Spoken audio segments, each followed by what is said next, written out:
I seen my son's today. I was in complete shock. Like, boy, put that big thing away. Respect your mother. Girl, what? I never thought that I would be that toxic boy mom. I love my 4 kids equally, but that last little boy just hits different. The parent has taken their love affair too far. That they've over-romanticized their love for their child. Tell me you're a boy mom without telling me you're a boy mom. There are certainly some mothers trying to build a boyfriend when it comes to their son. I mean, I love my daughter. Right, but with a boy, it's just different. Yeah, my mom's single. You calling me a strip club. I don't care. She always said a lot of things about Chris in front of me that I didn't like. Janice Smalls Coombs, the mother of Sean Coombs, through her undersigned counsel and on the behalf of the Coombs family, releases the following statement. I come to you today as a mother that is devastated and profoundly saddened by the allegations made against my son, Sean Coombs. It is heartbreaking to see my son judged not for the truth, but for a narrative created out of lies. To bear witness to what seems to be like a public lynching of my son before he has had the opportunity to prove his innocence is a pain too unbearable to put into words. Like every human being, my son deserves to have his day in court, to finally share his side and to prove his innocence. I am not here to portray my son as perfect because he is not. He has made mistakes in his past, as we all have. My son may not have been entirely truthful about certain things, such as denying he's ever gotten violent with an ex-girlfriend when the hotel surveillance showed otherwise. Sometimes, the truth and a lie become so closely intertwined that it becomes terrifying to admit one part of the story, especially when that truth is outside the norm or is too complicated to be believed. This is why I believe my son's civil legal team opted to settle the ex-girlfriend's lawsuit instead of contesting it until the end, resulting in a ricochet effect as the federal government used this decision against my son by interpreting it as an admission of guilt. It is important to recognise that none of us, regardless of our status, are immune to fear or mistakes. Not being entirely straightforward about one issue does not mean my son is guilty of the repulsive allegations and the grave charges levelled against him. Many individuals who are wrongly convicted and later exonerated had their freedom taken from them, not because they were guilty of the crimes they were accused of, but because they didn't fit the image of what this society considers to be a good person. History has showed us how individuals can be wrongfully convicted due to their past actions or mistakes. Watching the world make jokes and laugh at my son's life crumbling before our eyes is something I can never forget. It is truly agonising to watch the world turn against my son so quickly and easily over lies and misconceptions without ever hearing his side or affording him the opportunity to present his side. These lies thrown at him are motivated by those seeking a financial gain and not justice. These individuals saw how quickly my son's civil legal team settled his ex-girlfriend's lawsuit, so they believe they can receive a quick payday by falsely accusing my son.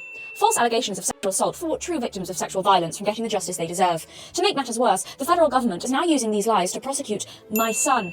This injustice has been unbearable for our family. The worst part of this ordeal is watching my beloved son, that's new, be stripped of his dignity, not for what he did, but for what people choose to believe about him. I ask his supporters, fans, colleagues, friends and the public to not judge him before you've had the chance to hear his side. I beg you to think about those who have been wrongfully persecuted, to remember that not everyone who has made mistakes in life deserves to have their entire existence judged by a single action or a few mistakes. My son is not the monster they have painted him to be, and he deserves the chance to tell his side. I can only pray that I'm alive to see him speak his truth and be vindicated. Respectfully submitted on behalf of Janice Smalls Coombs and the Coombs family.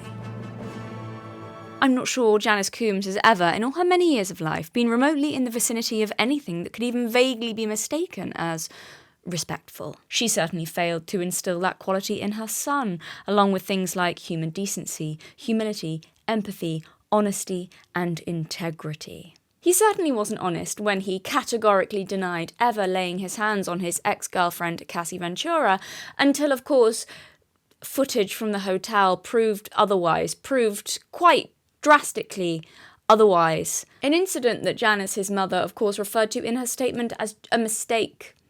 And as we've all made such mistakes. For now, what's really important to remember, as Janice's profound statement reminds us all, is that Janice is the victim here. That's what's really important to keep in mind as the horrific details of what Sean Coombs, aka P. Diddy, American music producer, rapper, multi-million or billionaire, and accused sex trafficker and gangster with a history of violence, as the horrific details of what he allegedly did to countless people, men, women, and minors, apparently, as those horrific details continue to come out, please just remember, keep in your minds and your hearts that Janice is the one really suffering here. She's in so much pain over what those mean women are doing to her sweet, precious, angelic baby boy. Her 55-year-old baby boy. When did Diddy stop breastfeeding, just out of interest? It's important to remember that you're causing Janice, what did she say? What was the word she used? Agony!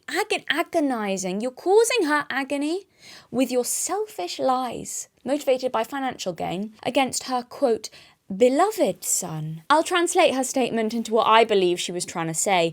I'm the victim, this is hurting me, and my precious baby never did anything wrong to those gold-digging whores. In Janice's statement, if we read between the lines, we may discover and understand the fundamental philosophy of the toxic boy mum. My son's actions are beyond reproach because he is special. Anything he does that could be considered bad is always because of someone else, most likely another woman, corrupting him or provoking him or leading him astray. He is a little baby, and thus nothing is his fault. He cannot be held accountable for his actions. Any bad judgment made about my son or attempt to hold him accountable will deeply trigger me, and I will take as a personal attack on myself because my identity is so enmeshed with his. If people do not excuse and forgive his worst behaviours as understandable mistakes, it can only be a gross injustice or malicious persecution. And ultimately, the only true victim is me and only me, forever me, in every situation, a constant victim who must suffer the pain of having given birth to a special baby the world is constantly trying to take away from me. He belongs to me. He is mine. I think this tweet sums it up pretty well. Behind every terrible man is a boy mum supporting him all the way through. I'll just throw out some examples for you. We have Chris Watts, who got rid of his two beautiful little girls, aged 4 and 3 years old, and his pregnant wife, because he was having an affair and they were in the way. And then his mother, upon finding out that her son had literally destroyed his family, told him in a phone call to prison that, quote, your mama's been fighting for you, as if he was the one who needed saving and protection and not her granddaughters. One of the ways this woman decided to fight for her son was by doing press interviews, where she infamously said about her unalived daughter-in-law. She always said a lot of things about Chris in front of me that I didn't like. He looks like a skater boy. Look at his hair. Look how much stuff he puts on his hair. It was just on and on and on, and I just got a bad feeling. And they got married in 2012. Did they get married in North Carolina? They did. Mm-hmm. How was that? We didn't attend. Really? Mm-mm. We didn't attend because Shanann and I just couldn't get along. And I didn't like the way she treated him. Christopher always seemed anxious, and he when she needed something, I mean, he would run. He wouldn't walk, he would run, he would get it. He just always seemed to be right there at her beck and call. And she also said that she, quote, never would have thought this could happen to him. I would have never in a million years thought something like this could happen to him. As if this just happened to Chris, like Chris wasn't responsible and his entire family just happened to meet with a terrible accident. At his sentencing, she also told him via a statement, quote, you are a good father. I don't know, I can think of better. And, quote, we forgive you, son. These things were said in front of the other grandparents of those two little girls, who, as I said, 4 and 3 and no longer with us. Then we have Aidan Fucci, the teenage boy who unalived a 13-year-old girl, Tristan Bailey, and after his arrest was Snapchatting and making jokes in the back of the police car. Hey guys, anyone seen Tristan lately? Footage from the interrogation room at the police station then shows Fucci speaking privately with his parents. From the footage, it sounds a hell of a lot like two parents who have no doubt in their mind that their son is 100% guilty of unaliving an innocent kid, and that this apparent realization. There's no distraught, questioning of why, oh why, where did we go wrong? Please tell me you didn't do this. Like you might expect most parents to react when they realize their child might have done something heinous. No, they seem remarkably unbothered about that part. His guilt seems taken for granted. And instead, their first priority appears to be helping him get away with it. Can we go home and get your clothes? What clothes? The clothes you're wearing. Maybe nothing on those clothes, right? You wear khakis or blue jeans? And blue jeans. You sure it's not wrong?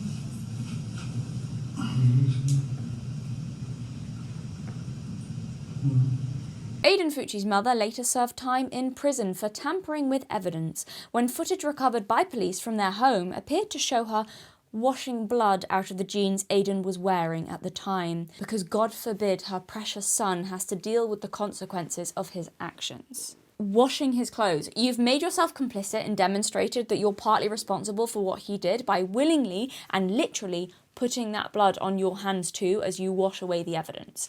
That's Shakespeare levels of symbolism. Another example, there's that horrific Korean case from 2004 that's been brought to light again recently. This video on it's really interesting by Rotten Mango.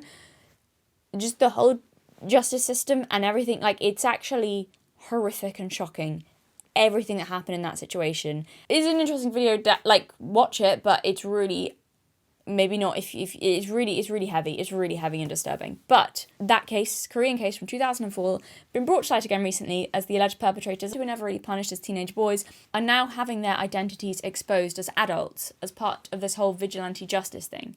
People are angry that they were never really held accountable, and now they're exposing their identities, which were always protected because they were minors at the time. I can't go into detail on YouTube, and I also don't want to because it's very heavy, it's very disturbing. It's not what this video is about or what I want to focus on, but to try and get across some of the weight of what these mothers were defending, I will say that it involved a middle school girl and 44 high school boys. And yes, it's exactly how it sounds, and yes, it is what you think. What happened to her went on for over a year. She was blackmailed, threatened, degraded, hurt. I don't want to use too much inflammatory language on YouTube, but it's appalling. Just as appalling as the actions of those teenage boys were the actions of some of their parents. Both parents, I don't want to put all this on the mothers, both parents, all parents involved in this, seem to all have been terrible. Mentioning the mothers specifically though, because it's interesting hearing that these kinds of things coming from women, and I'll get into why the whole mother thing is interesting later, and the mothers said some of the worst stuff. Most of the mothers seem to blame the girl and the parents of the girl for, raising her like that and bringing it on herself. And, what did she expect going around like that? Even now, one of the perpetrator's parents were interviewed later on, and she screamed, "It's been so long since the incident ended. We settled everything back then, and the kids went through a lot. They're living well now, so why keep bringing this up? There's so many people living quietly now in this country who have committed even worse crimes. At the time, these kids were high schoolers. They made a momentary mistake, so what do you want us to do about it now?" Another mom was questioned, and she said, "No, my son didn't even touch that girl. There's evidence he filmed videos of it. He didn't do that. He ended up just like this for being present at the scene." Another mom protecting her precious little boy, her son, the most important human to exist, states, "Why do I have to feel sorry for the victim's family? Why? It's not like we haven't suffered. Do they not think about the damage we suffered? If you're gonna have a daughter, you better raise them right. You have to raise them right so these types of incidents don't happen. Those kinds of girls, they come to the boys and wag their tails. Do you think any guy isn't gonna fall for it and be tempted? Honestly, do you think that we're not talking because we don't have mouths?" Okay, so that's a Korean phrase, which basically translates to, do you really think we have nothing to say? Almost implying, we're just not saying it because we're above it, or we have something that would hurt the victim more. We have so much to say. Her IQ dropped from being top of her class to then being diagnosed with an intellectual disability because of the trauma. That's how physically and psychologically damaging it all was.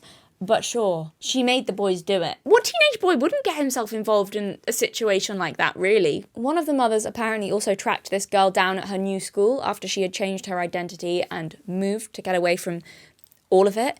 She tracked her down and screamed at her on the school premises for ruining her son's reputation. And I believe also tried to get her to sign a document saying that her son was innocent or pleading for leniency or something like that. And another mother also called her a gold digger. Nothing like a mother's love, is there? Okay, so you're thinking now, right, Galtair, what's your point? Well, you probably gathered some of my point from the video title and the links, the parallels that are being drawn. Diddy Watts, Fucci, some of those 44 Korean teenagers, what do all three of these cases have in common? Men or boys whose mothers treat them as if they are the victimized party who must be rescued and protected despite the fact that they are the aggressor. These men or boys also apparently share a disdain or a need to degrade or hurt women despite having apparently loving mothers who would do anything for them. And most glaring of all, they all seem to have mothers who will not, apparently under any circumstances, ever hold them accountable for anything. So those are some very notorious and extreme examples of mummy's boys. But in a less drastic and more common occurrence, we have women all over the internet talking about the nightmare of dating a mummy's boy. I'm sure some people will have some absolutely gold stories in the comments. I mean, put it down there if you've got a good one. I'd love a read. The general consensus of your garden variety mummy's boy, not the ones who've really gone off the deep end and like the cases I mentioned, but the garden variety ones that are complained about much on the internet, seems to be that mummy's boys are entitled, lazy, pampered, spoilt, believe that they can do no wrong and everything revolves around them. They're always validated by their mother no matter what they do. They put their mother first. Their mother hates any woman they're interested in or dating. And they also treat women badly in general. Welcome back to the channel, everybody. I am Galatea, and this is Acis, my dearly departed. And today we're asking the question, what the hell is wrong with mummy's boys? Why do they keep hurting women? And why, no matter what they do their mummies excuse, enable, and glorify, and blame the whole world for the chaos they cause before they'll even dream of holding their sons responsible? What kind of complex does it give these men about women? And what kind of monster does it create?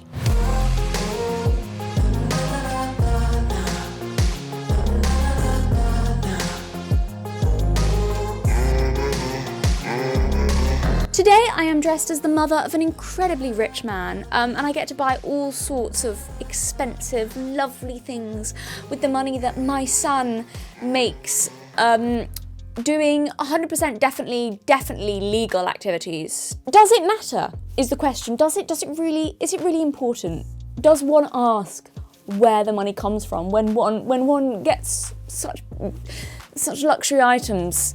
Such beautiful things, you know, is that an important question? Do we consider that? I mean, it's all about, doing good in the world and bringing joy and happiness to the world. And when I get my furs and my bags and my houses and my bad plastic surgery and my red carpet appearances on his arm, that makes me very happy. Sorry, I know that whole bit was a bit lighthearted. Given the heaviness of this topic, I just thought it would be good to bring a little bit of levity to this video. But having said that, just to bring the tone back down to something serious again, I think it's very important to note that I'm definitely not dressed as Janice Coombs, mother of P. Diddy, aka the Diddler. Dressing as Janice would be inappropriate, considering that this is a horrific, serious and ongoing case, and obviously I did not want to be tasteless.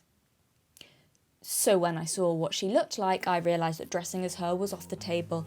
I didn't fancy looking like a melted wax figure of an aging sex doll this whole video. Side note, imagine appearing at the court hearing to set a date for your son's high-profile sex trafficking trial, dressed like this. What kind of stupid idea is that? Why did no one tell her to wear something demure, something respectful, and somber navy dress, maybe, as she walked by the photographers of the press? Fishnet tights, blingy glasses, right, a short tight dress, and an animal print fur jacket. She literally looks like Jamie Lee Curtis in Trading Places. So she's going to court to try and convince the world her son is not a pimp by dressing up as an 80s prostitute. Brilliant, great optics. You're 84, Janice, grow up.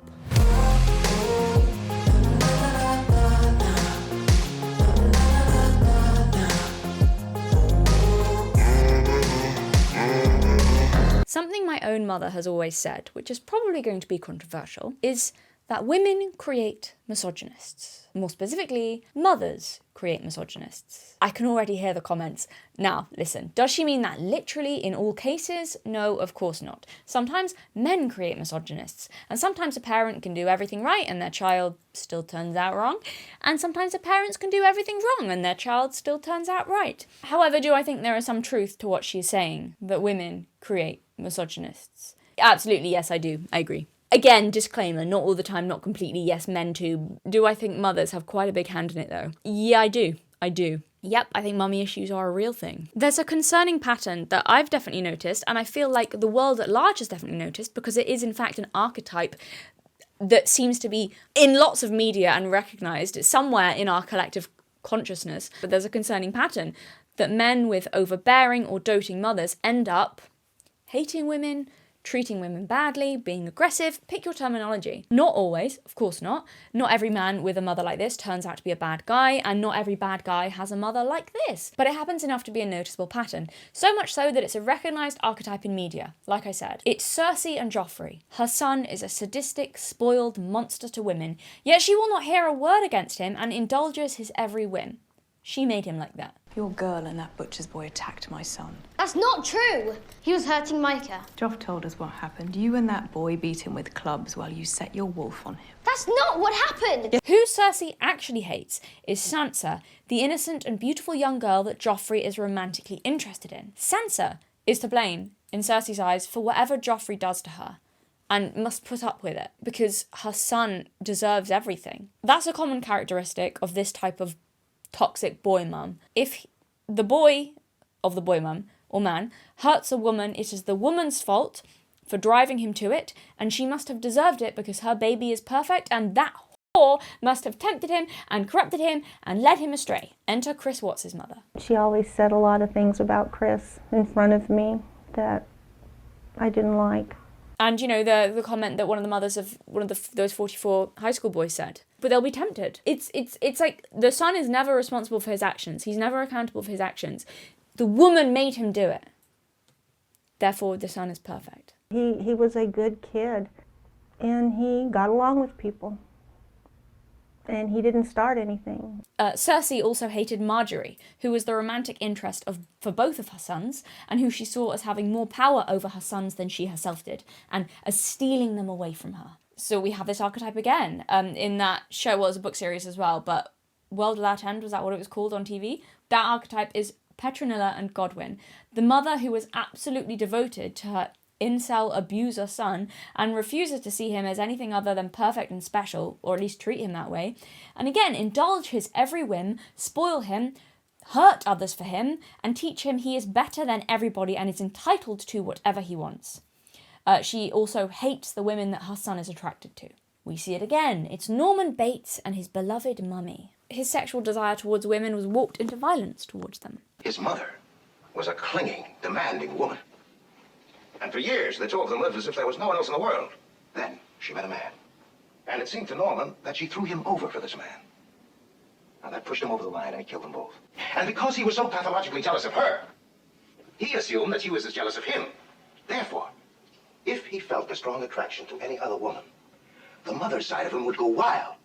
When he met your sister, he was touched by her, aroused by her. He wanted her. That set off the jealous mother, and mother killed the girl. And we see this archetype in children's media too. It's Petunia and Dudley Dursley, you know, her sweet, precious angel baby, who he was actually an aggressive bully, but to her, he was always the victim in every situation, and he deserved the world. Now, one huge disclaimer that I feel goes without saying, but I'm going to say it anyway because I know YouTube, and if I know YouTube, I know that some people in the comments are going to have a fit otherwise. The reason I'm focusing on the mothers of these men is not because I want to blame women for the actions of men and absolve men of responsibility. This is not a Just Pearly Things video. If you want that take, you're welcome to seek out her dying channel. The reason I'm making this video about the weird mother-son dynamic and not specifically about the bad things that Diddy has done is because we already know about the bad things that Diddy has done. Allegedly. We know that he's a bad person. I don't have to say allegedly there because we've all seen the video. I wasn't going to make a video about this whole Diddy situation. Not because it's not important, but because everyone is talking about it and everyone already knows about it, and I didn't have anything insightful to add to the conversation. Yeah, like Diddy's bad, yeah. baby oil bad, organised crime and human trafficking bad. I agree. That would be the video. However, what I do have to add to the conversation is where, again, I've been making some observations in the world with mummies, boys, and their bad behaviour towards women, and it's interesting. But again, to be clear, I'll say it again, I'm in no way absolving Diddy or any of these men of their actions. These are potential reasons for why they behave as they do, but reasons are not excuses. Just like there will be reasons for the mothers to behave as they do, but again, reasons are not excuses. So I wanted to talk about this topic because as all the Diddy stuff was coming out, loads of weird stuff with his mother was also coming out. And then I thought, how is it that a man so apparently devoted to his mother gets off on hurting other women? And I also thought, why is he kissing his mother like that? And then I thought, I've seen this dynamic before. I've even met men like this in real life. Not to Diddy's extent, obviously, but I've met serial womanizers who lie and cheat or get aggressive with women, yet adore their mothers and seem overly attached. I even lived with a guy like this. I have told this story before, but an old flatmate of mine used to bring a different girl back to the flat every night, even though he had a girlfriend. He got violent with our other female flatmate and tried to with me. He was gropey and used to sexually harass us, and also he demanded that we clean up after him. He seemed to be labouring under the impression that he was some kind of sultan and we were his harem of women, rather than his university-assigned flatmates. After the violent meltdown, we got him kicked out of the accommodation, don't worry. He stabbed a knife into a wall. It was a whole thing. It also really didn't help that he was actually very good looking. So he had this arrogance and whole superiority complex to do with that, just thrown over the top of an already pretty shit personality. Just this ironclad belief that he was blessed and he was special. This guy was spoilt, indulged, selfish, and he described his mother as doing absolutely everything for him, and he also said how close he was to her. That was why he wanted us to clean up and cook for him, because he'd literally never done it for himself before. I vaguely remember meeting his mother when she helped him move in, and of course she unpacked all his stuff and couldn't do enough for him and clean everything up and, all of that. He was her handsome little baby. And he ended up with such a hang-up about how women were there to serve him. They didn't have their own personalities or desires. Women were just there to entertain and please him and for him to use, and he could not deal with it when women told him no.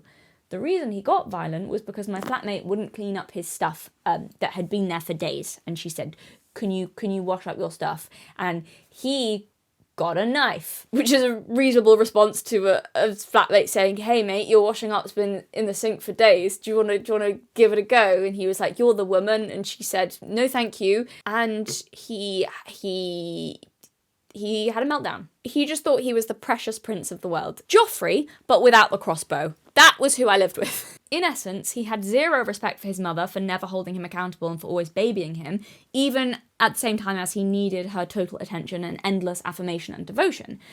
And he thought all women were inferior and subservient and should adore him, and he tried to bully them to get his own way. And I also remembered how Andrew and Tristan Tate talked about their own mum. So in one breath they'll be criticising her parenting, yet simultaneously holding her up as the subservient and quiet feminine ideal that all women should aspire to be and all men desire. I remember watching this video, and this was ages ago. This is a video of Tristan, an interview of Tristan. It was when I was researching the Tates ages ago, and I cannot find this clip anymore. I've looked, I can't remember what it was called, I don't know. And to be fair, I think a lot of stuff has been removed from the internet in the year, how long ago was that? A while since I was properly researching all that. So take this with a grain of salt, because I cannot find this clip or recall the exact details. But I seem to remember him saying it was something about him and Andrew started selling porn or something like that at school when they were really young. I think they were quite young. And something like their mum either refused to discipline them, or she thought it was really clever, or like encouraged them or helped them or something. Praised their ingenuity. It was something like that. I do not remember the details, so take that with a lot of salt. But I remember thinking that it was a pretty outrageous thing for a mother to not only not tell her children off for, but actively seem to be proud of. That's another element of the boy mum. Not only do they not tell their sons off for bad behaviours or hold them accountable, but in a weird way, they often actively seem proud of the bad behaviours if it is a traditionally masculine way to behave badly. Like it proves that their sons will be men or something. Like their sons, I don't know, or tough, or like it's a weird boys will be boys. my son, he's just so tough / handsome / smart / desirable. That's why he cheats on his girlfriend and threw her down the stairs, and he scams people. Ooh, he's such a man type mentality. It's like they like the idea of their son as a bad boy because it's cool and attractive and sexy. Yes, ooh, you're right, that is the correct response. I'm not saying that's necessarily the Tates, we don't have enough information there, but I am saying that we are going to come across this weird pride from other mothers later. I mean, who knows, honestly, because the Tates, this is well established, they constantly lie and contradict themselves and have been caught out lying so many times and attempt to present themselves as heroes. You really can't believe anything they say, but they do both talk nowadays about how they spoil their mother and how much they love her, etc., etc., and it sounds like she also might have let them get away with anything as kids and never held them accountable. But again, the Tates are not reliable narrators, and who knows if they fit into this category. It's also worth mentioning that Andrew Tate himself says that his father was a diagnosed narcissist, surprising absolutely no one, like father, like son, I suppose, and the stories he tells from his childhood paint a picture of a selfish, neglectful, aggressive, unpredictable, explosive father who had temper tantrums often.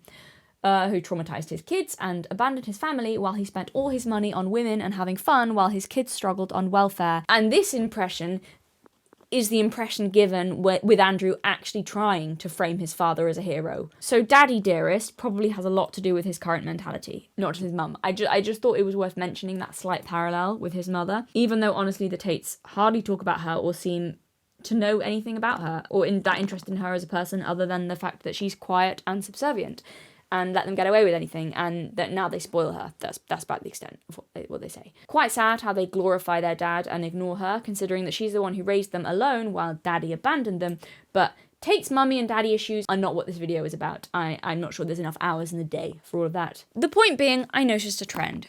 With many men who are sexually impulsive, chaotic, aggressive, domineering, unfaithful, and appear to enjoy degrading women, their darling mummy is on a pedestal. So how does that make sense?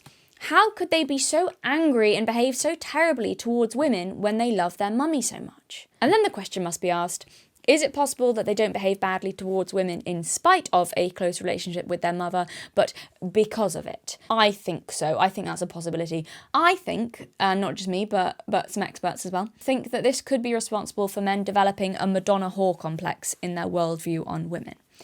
Madonna whore complex, which we will not go into now, we will go into later, but remember that Madonna whore complex for later in the video. In short, really brief, it explains why mummy is precious and all other women are inferior life forms who are good for nothing but fucking. And I'll go into why some people have theorised this overbearing relationship with the mother can cause that outcome. I'd also like to make the disclaimer that the bad behaviours coming from the mothers towards the sons do not always result in bad men, okay?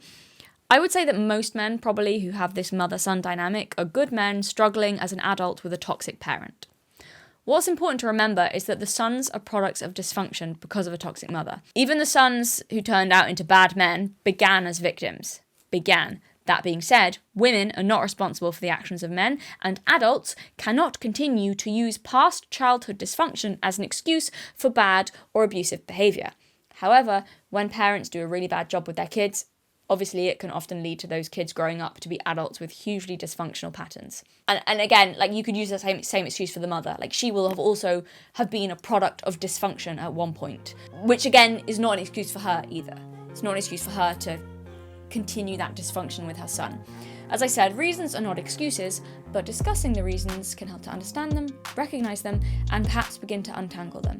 So as a final note, mummy issues are complicated with different variations and outcomes. There are differences in each circumstance I've already mentioned. I'm by no means saying that these dynamics are identical, but I have noticed similarities that I think result in some similar behaviours or outcomes, or, you know. The more I researched this, the more complicated this video became, and please bear in mind that I am no expert. I'm just an interested observer. So consider this whole video as only scratching the surface and dealing with one potential manifestation and outcome of the toxic boy mom. So, do women create misogynists? Yeah, sometimes.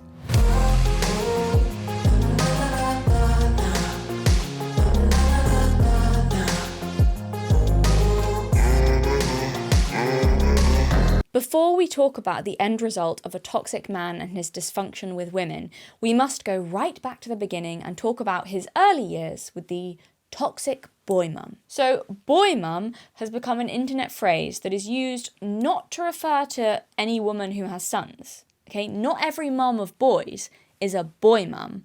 That's important to remember.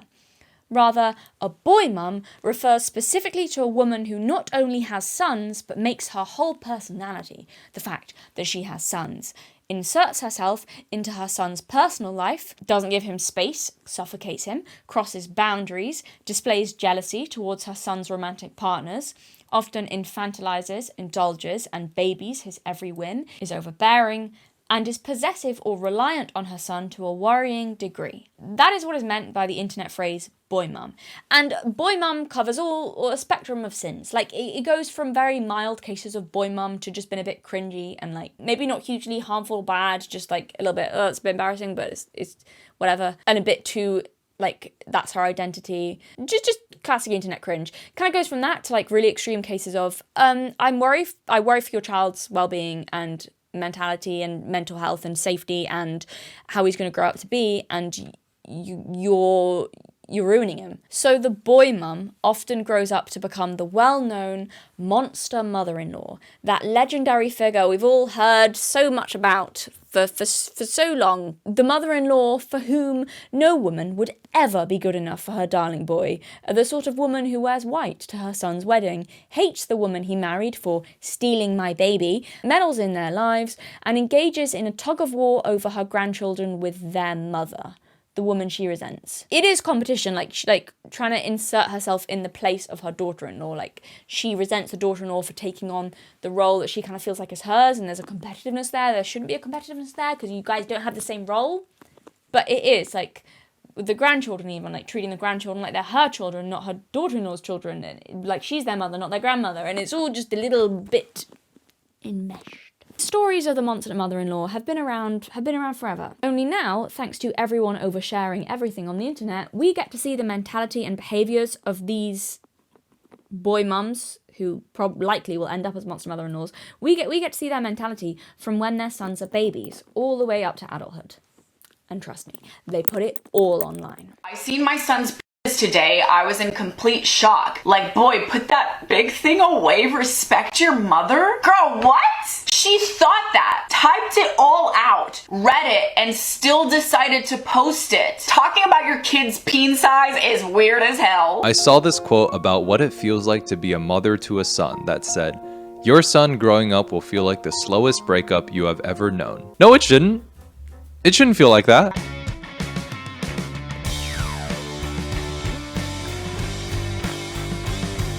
She made a sweaty thirst trap for her son. I never thought that I would be that toxic boy mom. I love my 4 kids equally, but that last little boy just hits different. And now I feel like I'm having this existential crisis. Before I wouldn't be that mom, that toxic boy mom. He hits his sisters, he punches them. I'm like, maybe he's having a hard day. So when I think about my daughters getting married, I get excited, right? Think about their dresses, planning their weddings. When I think about my son's wedding, I want to cry. Boy mums, we've got to step up. We got to realize that we are the problem. Tell me you're a boy mum without telling me you're a boy mum. This mum not only had the idea come to her mind of filming this TikTok for all of her boys to smack her ass, but to actually proceed with that idea and fully carry it out to fruition is so creepy, man. As a mum of 3 boys, no, this isn't normal. You'll be his first kiss, his first love, his first friend. You are his mom, and he is your whole world. He is your little boy.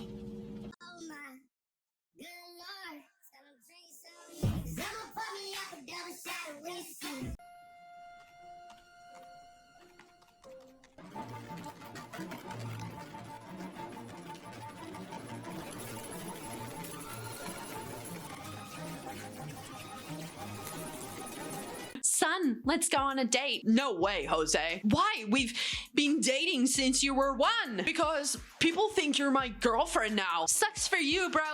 We're dating anyways. I fought for these dates. POV, you're a toxic boy mom.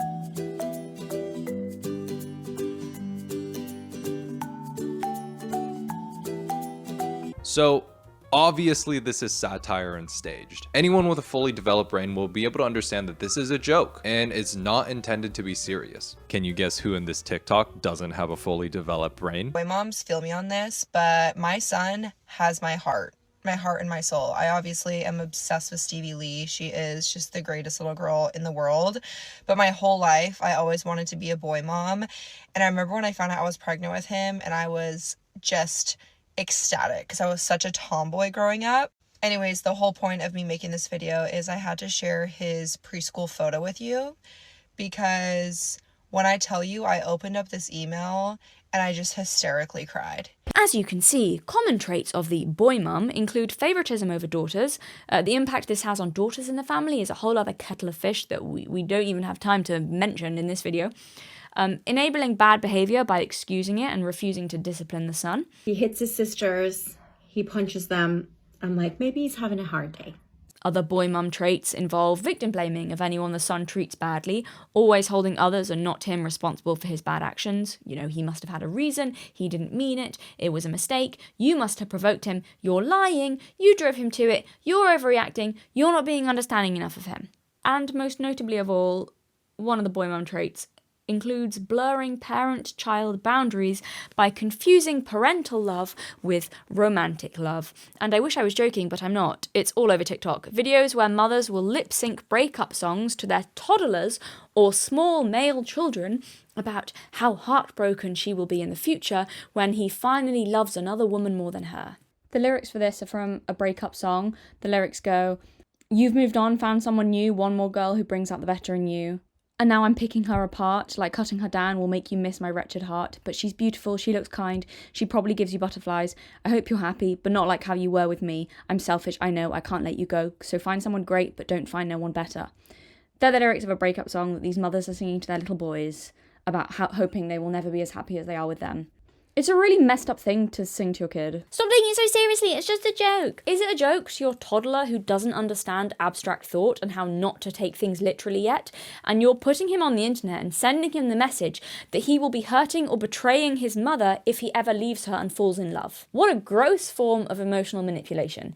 Ingrain in your son from the youngest age, at the time in his life when you're his whole world, ingrain in him at that vulnerable age the belief that he will be deeply wounding his mother if he ever dares to find his own happiness in life. That's deep. That's so deep. That's one of the biggest things that children are afraid of, is being rejected by their mother or their mother being hurt. It might be a light-hearted trend romanticizing emotional incest to you, but for your children don't think like us. And for him, it's probably the deepest unconscious fear he has at that age. And you're getting that belief. Get that belief right in there, right in his brain, just as it's forming. Really get it, just deep in there. Make it part of his earliest experience, yeah? Put it in there so deep that he probably won't even consciously be aware of it or remember it, you know, when he grows up. It'll just be there as his brain is growing and developing, you know, it's sort of lingering deep in his unconscious, these beliefs and feelings as he grows up. And because he's unaware of them and they're unconscious, because they're ingrained in him at such a young age, he grows up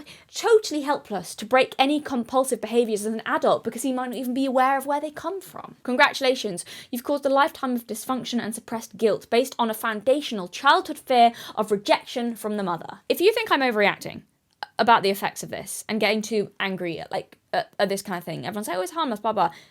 I'm not overreacting. I'm going to play clips from later in the video from a therapist who specializes in dysfunctional mother-son relationships and how it causes lifelong harm and wreaks havoc in the lives of the men that he treats. And it's really sad.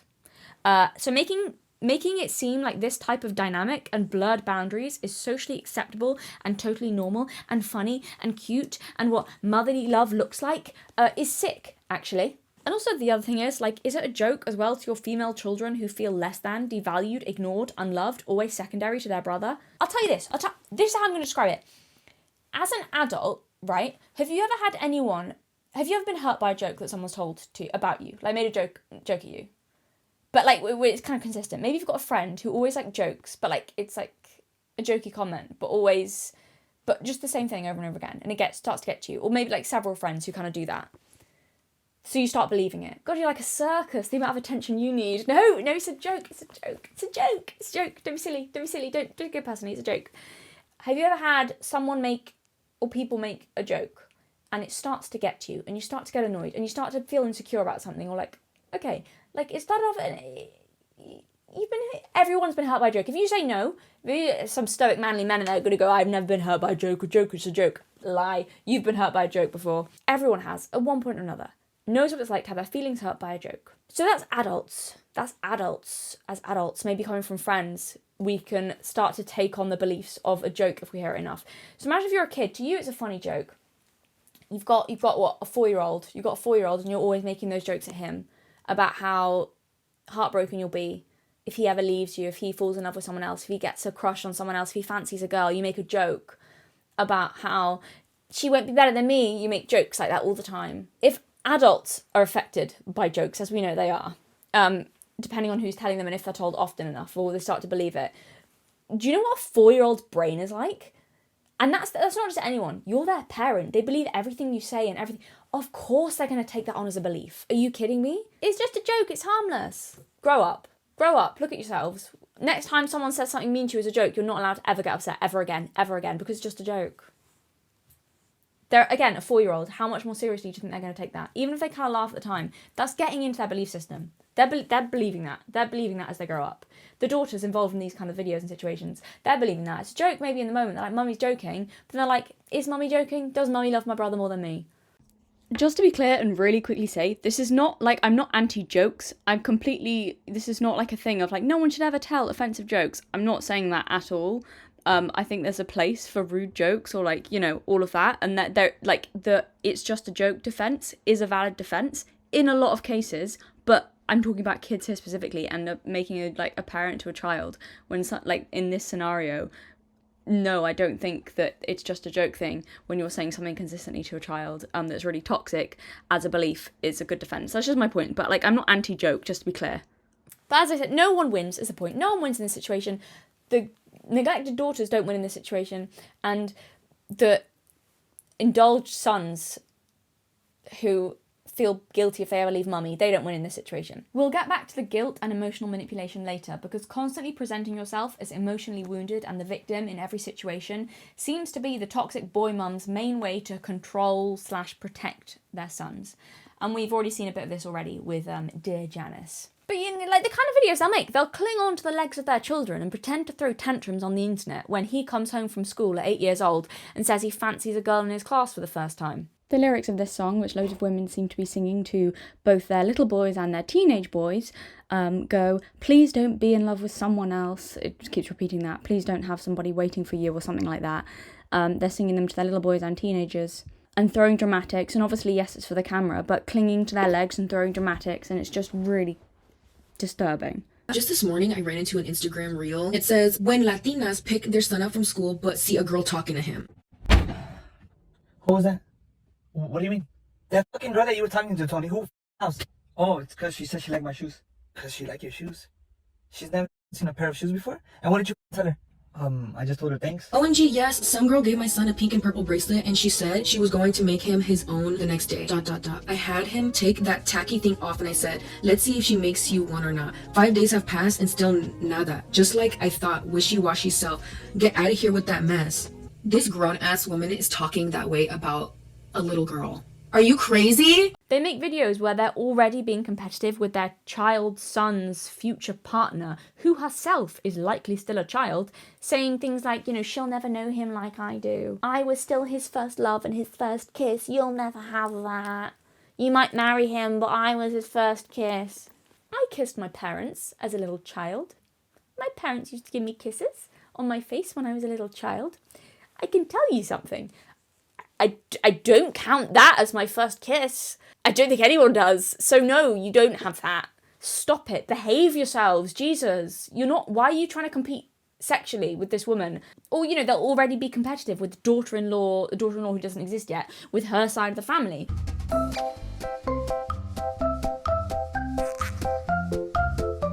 or implying that her future daughter-in-law is a whore.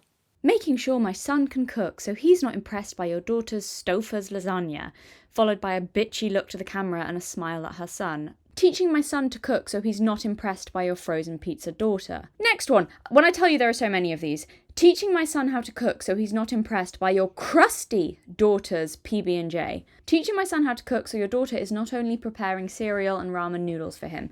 Yeah, the tone of all of these is, you'll never be as good as me in his life. And this is probably the jewel in the crown, the worst of all. Teaching my sons to cook so your hot pocket, thotty daughter doesn't impress him.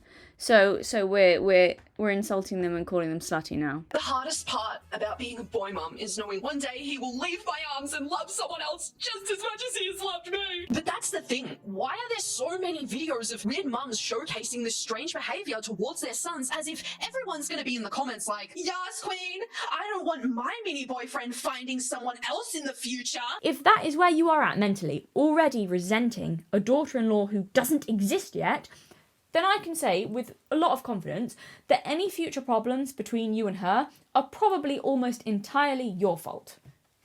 You've already decided that she's a problem and you don't like her. And she's a whore. She can't win. And of course, the inevitable consequence of that, if the sons are somewhat healthy or start to be somewhat healthy, they'll just end up pushing their sons further away if they're forcing him to choose. If their son isn't healthy, congratulations, you've probably fucked up his marriage, if he ever gets married, and likely succeeded in keeping him by your side and unable to ever truly have any functioning relationships or lasting happiness in life. Mother of the year. But lastly, and I think most disturbing of all, are the videos with adult women wrapped around their teenage sons like their sons are their boyfriends. I think those are the ickiest of all because those boys have already gone through puberty. They're on the verge of being young men. They don't want to be with around their mum like that. They just don't, and it takes out any innocent element. And I'm brave for saying this because it is a controversial opinion. I just think that in an ideal world, if I could have my dream world, your son shouldn't be holding you like this. It's a weird flipping of a mother dynamic. And also, let's just be real, there are sexual... Do I have to spell it out for all you big grown-ups out there? There are sexual connotations to that position.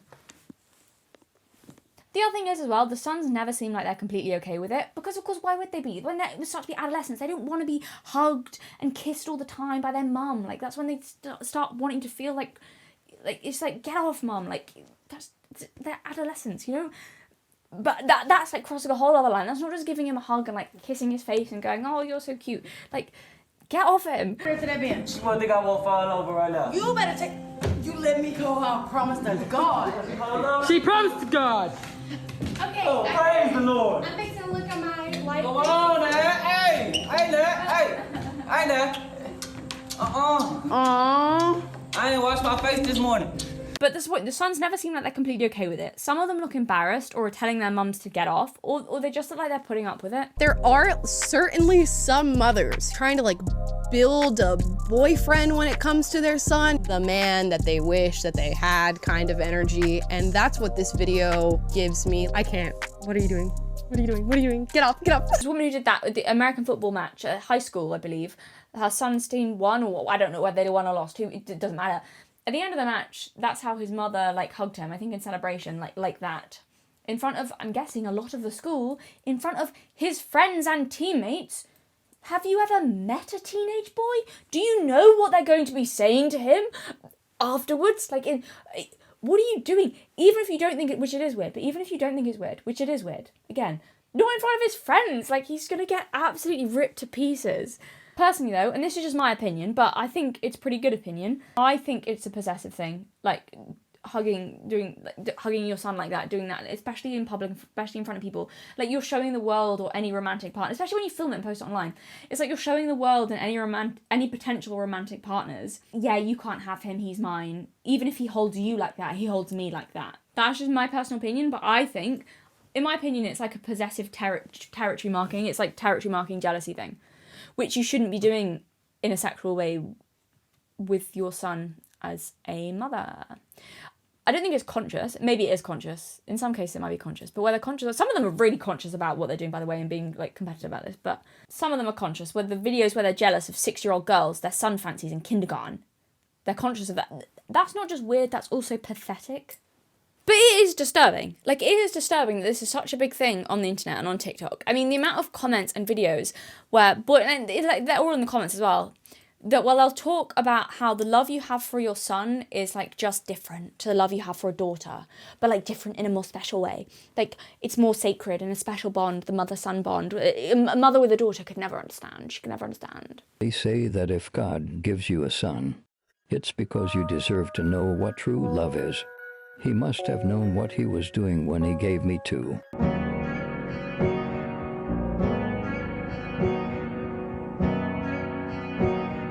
There's that sentiment I've seen going around, and I've seen it a lot. That quote, they'll put over shitty, cheesy music and like a slow motion video of them hugging their little toddler son with things like, when God wants you to experience true unconditional love, he gives you a son. And then I think some people say when he wants to test you, you get a daughter, which is like, brilliant. I have an opinion on this, obviously. I have lots of opinions. My opinion on that particular, though, from what I've seen in people around me, and I feel like people are going to agree with this, because I feel like this is not a intelligent observation. This is just a very obvious observation, I think, in my opinion. I don't know, maybe I'm wrong. I think part of this is that daughters are way more likely to call out or argue with their mothers. I've seen that in so many people. Not always, but at least from what I've observed, I think sons are more likely to just like, either they just want to help out mum, or just not upset her, or just agree and put their heads down for an easy life. They're like, oh, I can't bother to, like, yeah, okay, mum, like, head down for an easy life, or mum wants me to. I feel like sons are more likely to do that. I think daughters are more likely to argue and put their foot down if their mother starts meddling in their life. I think daughters are more likely to, like, I'm not doing that, I'm not wearing that, oh, mother, stop. Like, I feel like daughters are more likely to do that, from what I've seen. And that does not mean, by the way, that a son's love is more unconditional than a daughter's. It just means that your son is putting your needs first out of a sense of duty, which is not fair on him. And it means girls are probably more likely to notice or call out emotional manipulation. Or either that, or they're unintentionally be a source of competition for you, rather than being a source of validation for you, like your son is, which you probably won't like. So that might also be why you find the relationship difficult. So I'm sorry to pick on just one person, but this account is nuts. Her whole thing is, so it's her son's name as her TikTok account, Jaden's mum. And I believe her son's an adult. He seems to have graduated and that kind of thing. Her videos in themselves are kind of bad, but it's the comments that really are shocking. So, I mean, first of all, this boy mums. Raising a son is going to wreck you. He is going to be yours for the first part of his life and someone else's for the rest, but the bond you have is for life, and every time for the rest of forever that he walks in and announces, "Hi mum," and comes over for a hug, it's going to wreck you, with a crying face. Okay, like, I understand that being a mother and watching your children grow up, there's something really bittersweet about it. Like, yeah, being an empty nester and that kind of thing, it's sad, but it shouldn't wreck you. It shouldn't destroy you. It should be happy. Part of it that you see your children going off. Yeah, you're sad that they're not little babies anymore. I don't want to like cast assumptions on someone that I don't know and is just making videos on the internet, because I don't know anything about this woman. But the vibe from just these, it is coming across as a really emotionally unstable person, or someone who has issues in relationships, or perhaps like abandonment issues, or for whatever reason. But also, this really reminds me of the way some people talk about romance, like quite an immature perspective of romance. When people talk about like love is pain and it's all toxic, emotional, and like all that kind of thing. It just really rings of that, and that kind of attitude of he's going to be yours for the first part of his life and someone else's for the rest. I don't understand this. It's just such confusing language. And I come from a big family. I come from a family, like, my parents have 4 children, 3 girls and 1 boy. And I've never got the vibe from them that they're, like, wrecked by us all going away and, like, growing up and leaving. Like, they're not wrecked. Like, one of my sisters is married now, and it's not, like... It's such a weird perspective, I think, for a parent to have, that they've lost you, that you were theirs, and then you're someone else's. It's just so weird. Like, I'm in a relationship, and there's not, from my parents, like, this thing that I was theirs, and now I'm someone else's. It's just so weird. It's like, no, it's just a different relationship. I just don't understand. It's such, I'm sorry, but this to me is just speaking of your projecting romantic feelings and expectations onto your child. This just rings to me, this woman and the kind of thing she's saying rings to me of that she doesn't have a stable male partner in her life. I'm sorry. Or someone who's there for her at least, or like emotionally supportive, because she seems to be putting all that on her son. But as I said, what's really disturbing is the comments, so let's read through. I wish they would still, I need them, what way more than they can know. I don't want life without them. Okay, so there's some spelling issues here. If they're talking about them like they're dead. My kids aren't allowed girlfriends. You spelled allowed wrong, first of all. Stop being possessive. This is me and my oldest son. Every time we see each other, I love our hugs and the times I get to see him. We text each other good night every night and good morning every morning, always and forever, my baby. To let him breathe a bit, maybe. I don't know. It's just like, just obsessive. And then so many of these people like have their kids' names as like their profiles. This person's mama. Their identity is just their son's. And so instant tears is this is so true. Just them growing up kills me. Yet it makes me so proud. This one, so true. I have 2 grown-up sons. It's like the biggest heartbreak. Okay, it shouldn't be. I'll always be the one who loved my boys first. Get help. Get help. Stop competing. That, I'm sorry, you can lie about that, but that has a complete undertone of competition. That is so competitive. And then everyone's so true, I'm not ready. See what I mean? This is like really unhealthy, and they're all enabling each other and telling each other it's fine and it's cute and it's great and we understand. Fucking like addicts with a problem. I'm sorry, get help. I miss my son. He's a long way away from me, but I have to hear from him twice a day. But the hugs I get when I see him, there's nothing like a mum and son. Love is forever.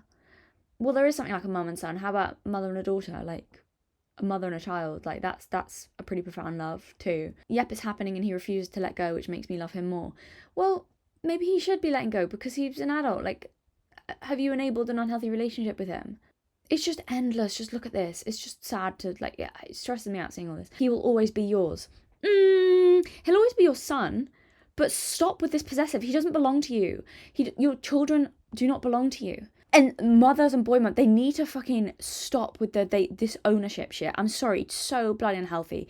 This gives me hope. My baby is 6 and I cry at every birthday because I'd be lost without him. Okay, so maybe don't put that on a 6-year-old boy. Maybe don't. Maybe I'm getting vibes of how that's going to pan out in the future, where he's just always stressed at his needy, emotional mother and he feels guilty whenever he leaves her. Like, seriously, you're giving these kids a complex. It's not fair on them. My son hates me. Can you just get a life, please? My 2 boys are never too old for that mum hug. No one will ever do my boys any better than me. Okay, I don't like how you said that sentence. I love my boys, Dominic. And then she's tagged them. I just need these women to have therapy. I'm sorry.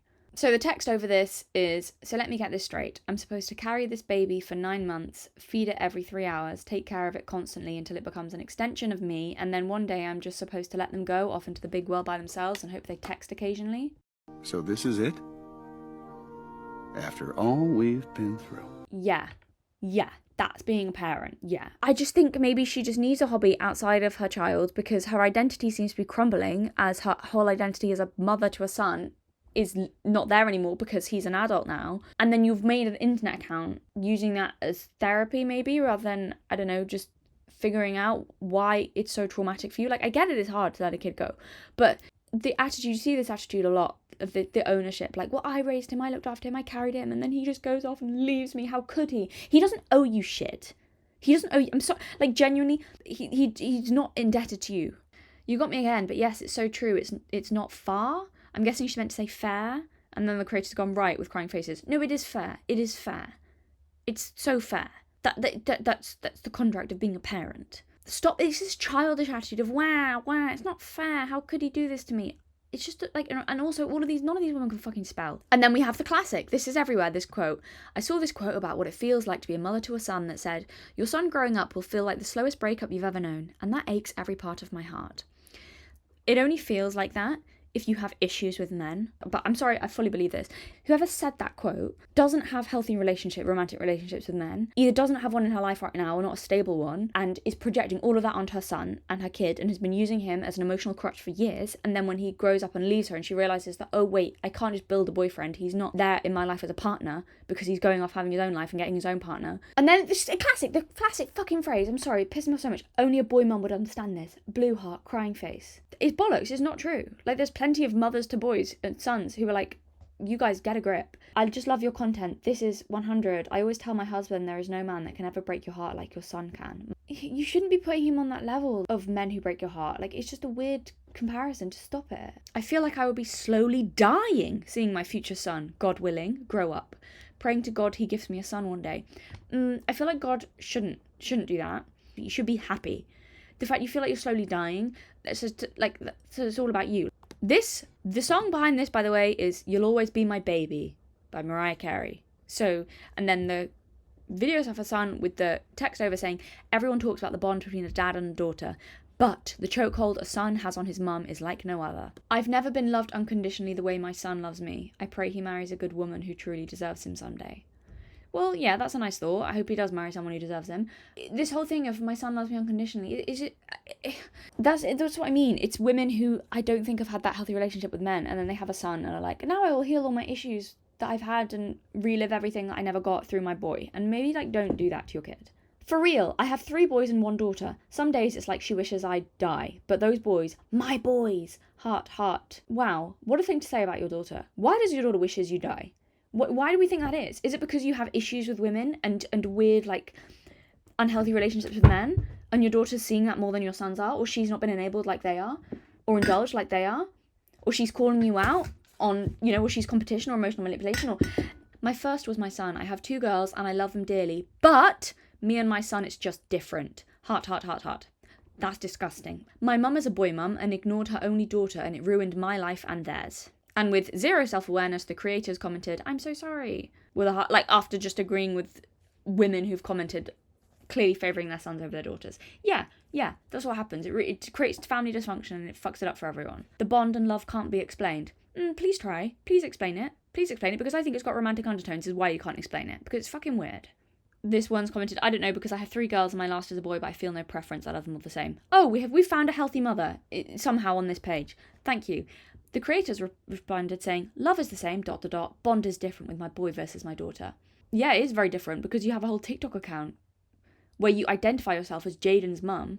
Does your daughter have a TikTok account where you identify yourself as her mother? I didn't realise she had a daughter. That's fucked up. That makes this even weirder, all her videos about her son. Imagine being the other child when your mother's whole identity is her other kid. Like, if she's a boy mum, her whole identity is being a boy mum. Like, the fact she's got a whole page about it and you're the other child. And yeah, the bond is probably different between sons and daughters. Like, the relationship's going to be slightly different. But it is with... Well, first of all, it is with all kids. I know my mum will say that. The bond with each of our children is different because we're all different people. So even with our 3 daughters, it's different as it is with my brother. And yeah, is there probably maybe more differences between having a boy? It's a different type of relationship, but it's not... It's the way you guys are talking about this...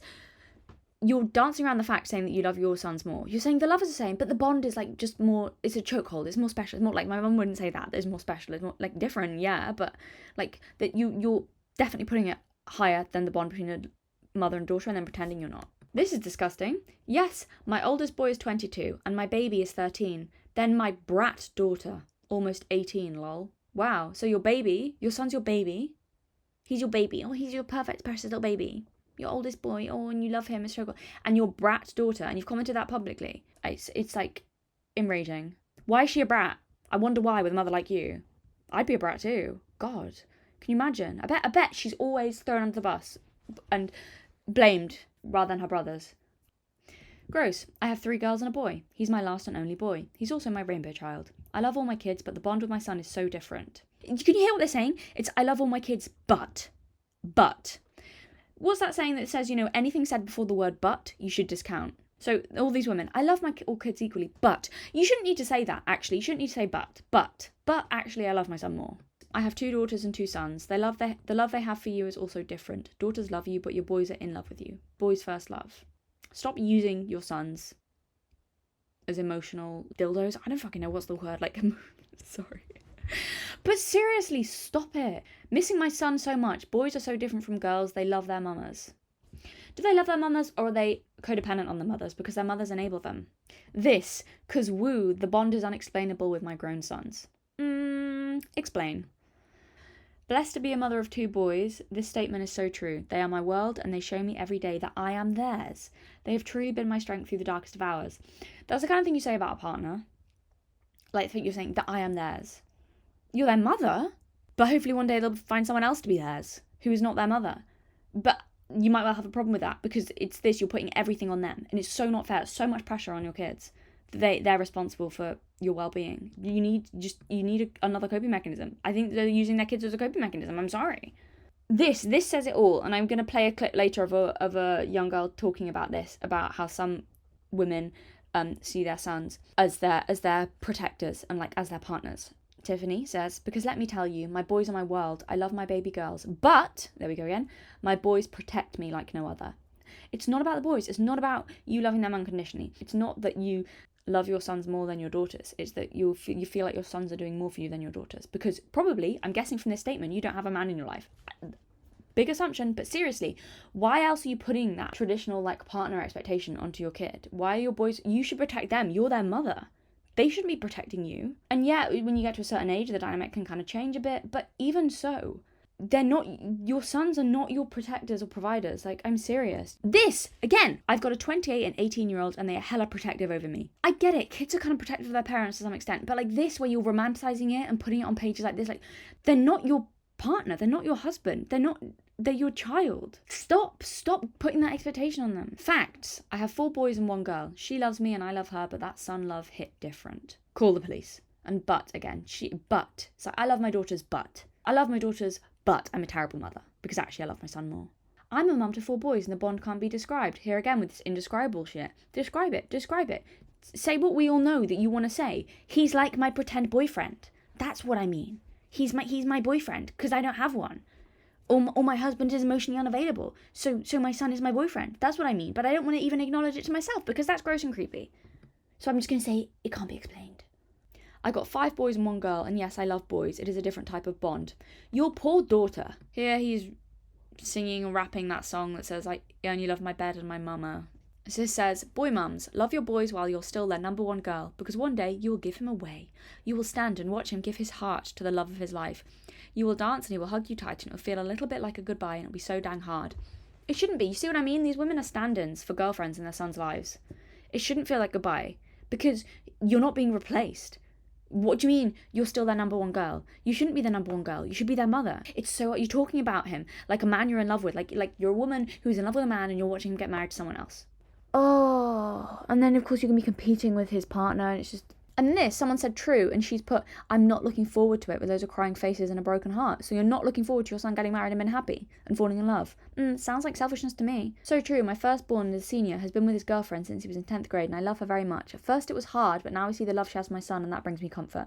Okay, you've reached some level of being healthy through that, but why was it fucking hard for him to in high school? I don't know how old's 10th grade, I don't know, but like, why was that hard to see him get a girlfriend when he was at school? I just don't understand these people. Facts. I enjoy every minute. Days with my son. One day we'll have our last dance, our last hug. He'll always be my first true love. Can live with that. Again, this. What do you mean you'll have your last dance and your last hug? You mean your last dance and your last hug as his stand-in girlfriend? Is that what you mean? Because what else could you mean? And you'll always be your first true love. And most of them communicate in emojis because they are illiterate. So this one's really embarrassing. A son is the only man who got his mum's heart for the rest of her life. The caption, Mama's king, my seed, my son. That's disgusting. What do you mean your seed? Can you be normal? Boy mothers not be weird challenge. Sorry, this is giving me like those stupid Sigma alpha male cringe videos. This is like that. Me, the lion, you, the whatever. Tell me this isn't got romantic undertones. A son is the only man who's got his mum's heart for the rest of her life. Maybe you, because it sounds like you're not in an emotionally stable romantic relationship because you're putting that on your son. Am I right? I don't know, I'm guessing. Am I right though?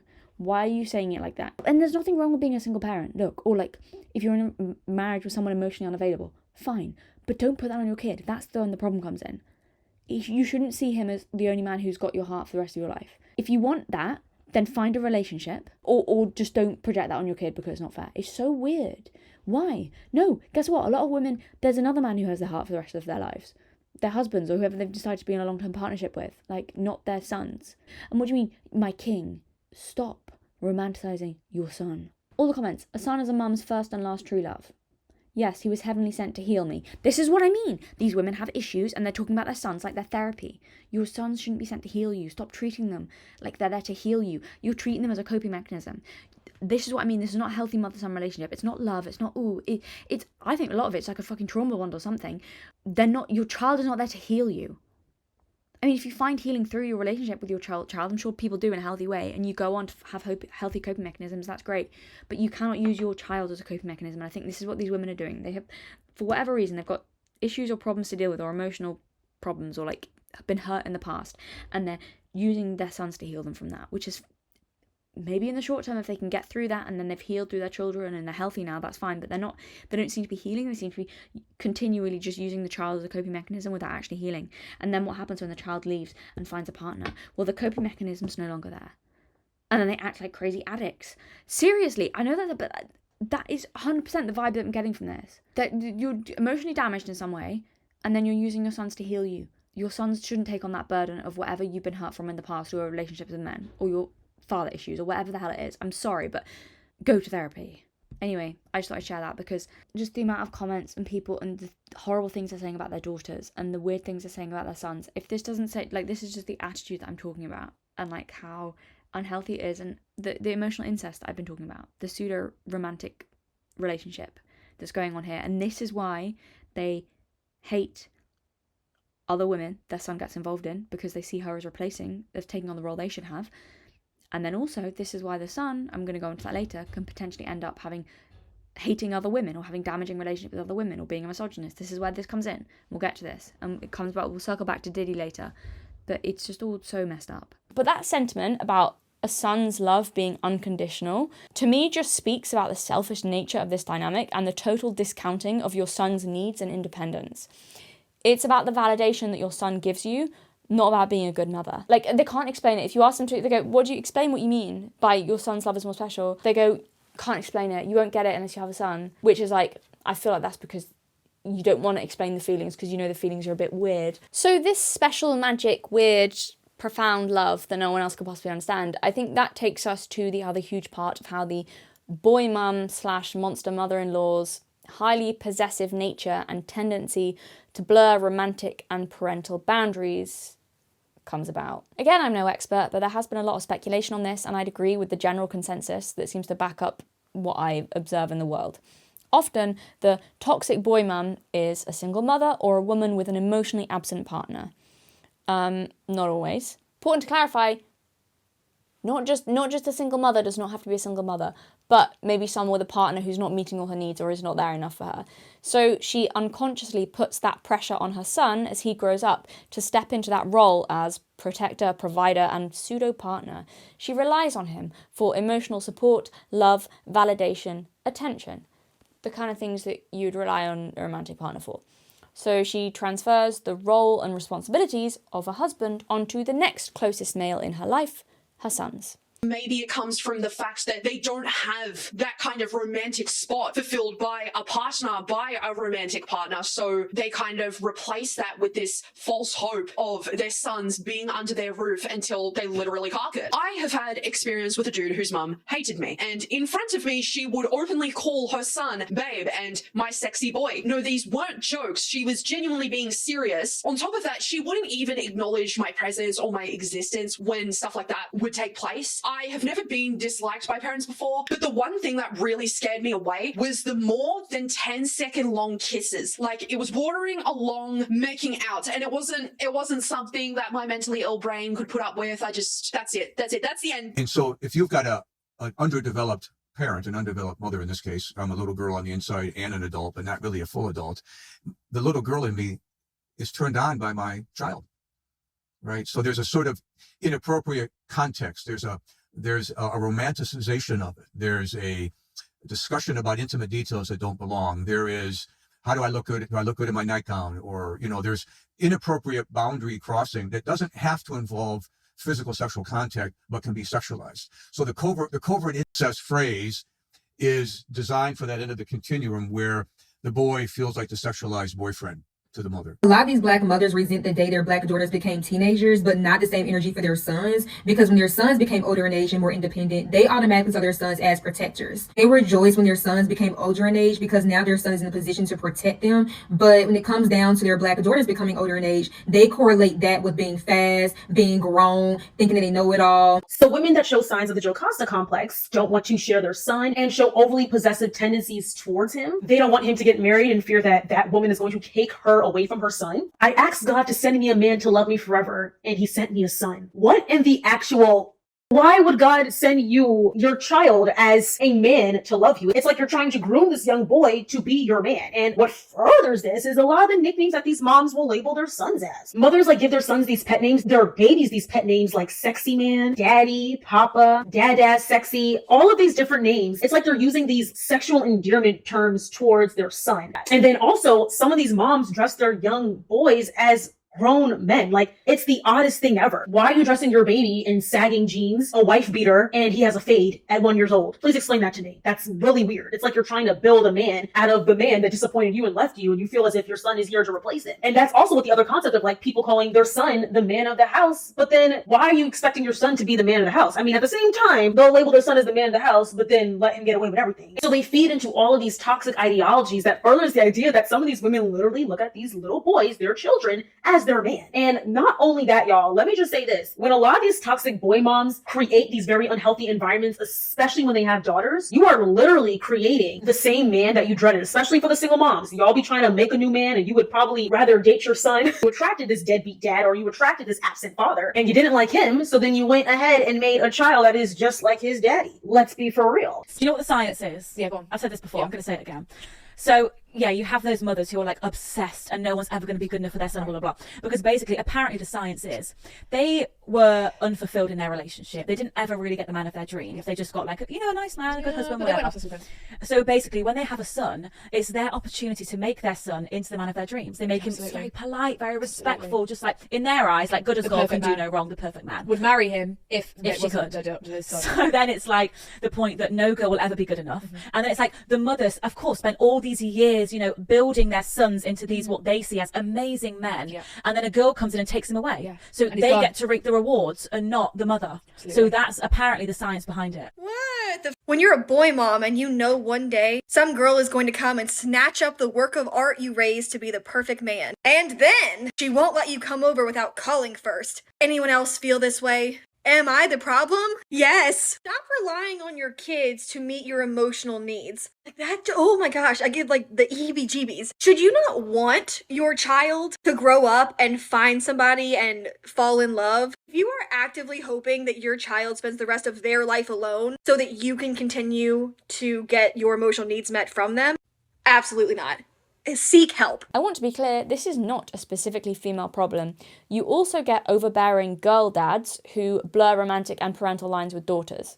Seen it before. And again, sometimes single dads, but can be like, not just married couple and dad's weirdness with daughters going on. That happens.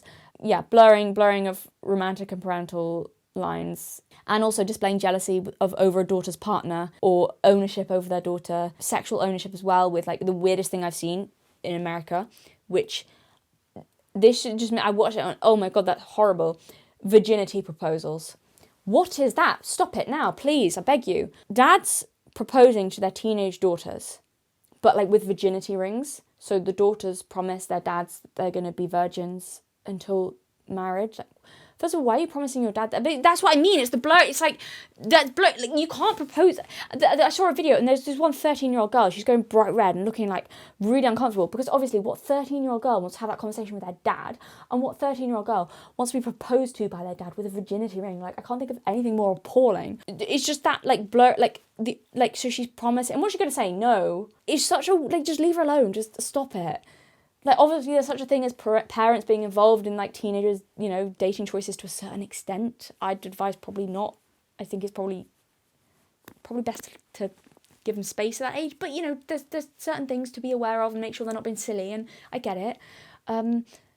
But the virginity proposals, it just gives me such an ick. Like, your dad, like, why? They stop it. Like, but that's what I mean. It's the ownership over sexuality and possessive. Like, it's the same as the boy mom thing, but I just find it weird. You even get that with, sometimes it's a harmless joke, like the shotguns and the overbearing protective dad with I'll shoot him. Can sometimes be a joke, but sometimes it's also like, again, jealous or like possessive too much a bit. And like obsessed with her dating life to an unhealthy extent. Not just a concerned parent extent, like you want her to be okay and not be dating weirdos, but like it's just a bit like space parent. Same as like the boy mums things. Or potentially maybe with girls as well, there maybe the kind of blurring romantic or partner lines potentially with them daughter's expected to take on a motherly role in the house with younger siblings or something like that if a mother isn't present or isn't emotionally present or whatever it happens to be. So I think the reason we see less of this is because men aren't on social media like women are, so we just see a lot more of that. Though there are some making videos like that. But also, there are less single fathers than single mothers because fathers are more likely to leave and mothers are more likely to stay. So that's worth mentioning, I think. And I'm not demonizing single mothers and saying, like, all single mothers do this with their sons or anything. But that seems to be somewhat of a trend with some. But again, like, you can just as easily blame the dads for leaving, for creating that dynamic as much as you can blame them. So it's... Which is worth mentioning. It's worth mentioning that to say it's not just like women are bad parents. That's not what this video is. Women are bad parents. I'm not saying that.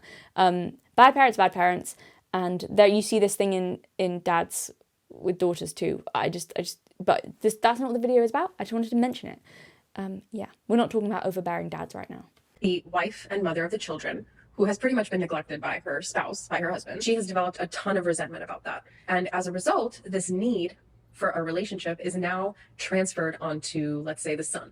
And the son becomes kind of like the surrogate spouse, where he takes care of her emotional needs, he hears her out. I really think why we are seeing so many Gen Z and millennial moms struggling with their mother-in-law is because many of the Gen X and Boomer women became enmeshed with their sons because of the dynamic talked about in this video. Boomer and Gen X men were just largely checked out. They were not emotionally present in their marriages or with their kids, really. In the year 1980, only 20% of dads had ever changed a diaper. So their wives sought emotional validation and spousal support from their sons. And I think we are really now seeing the aftermath of this as these men get married. The enmeshed mother-in-law doesn't want to let her son go, views the daughter-in-law as competition, views the grandchildren as her own, doesn't accept any boundaries. Are pick-me's the same women who turn into creepy boy moms? 100% yes.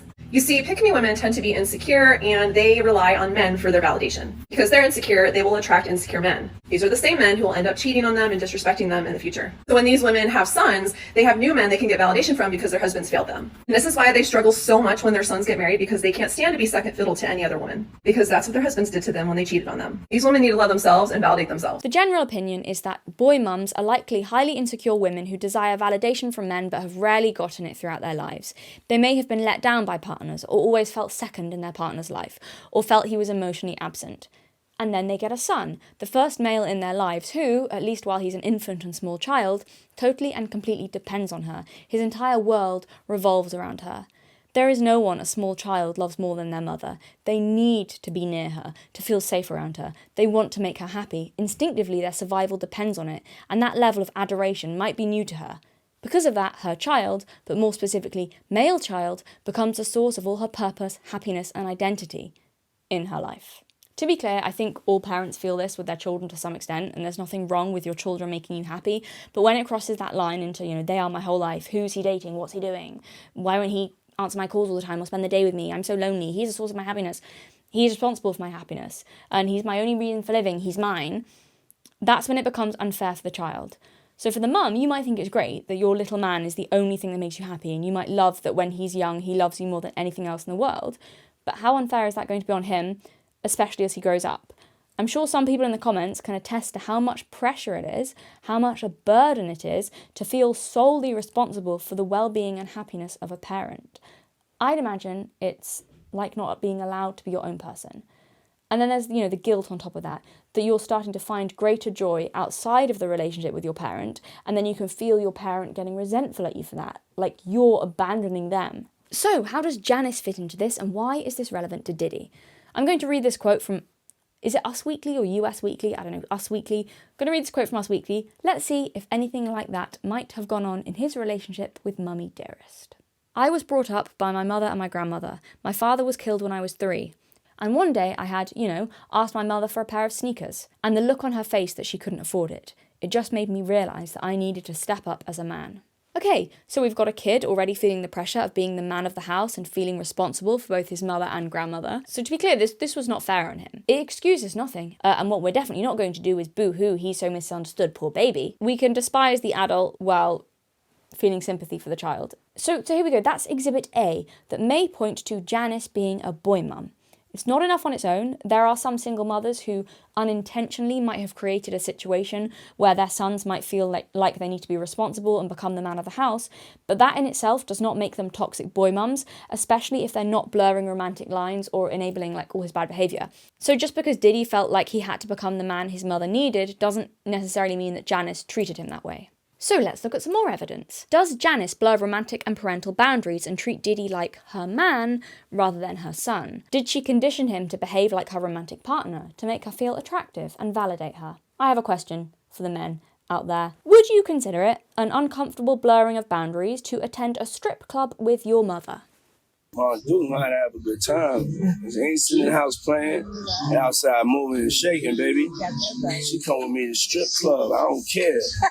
Yes, apparently this is an activity that Diddy and his mummy do together. So whose fault is that? I know he's an adult now, but it's highly unlikely that he was the one that started blurring those boundaries. It's highly unlikely that a child would, I know he's not a child, but the child of a parent, that a child starts blurring appropriate boundaries with a parent unless a parent started it first.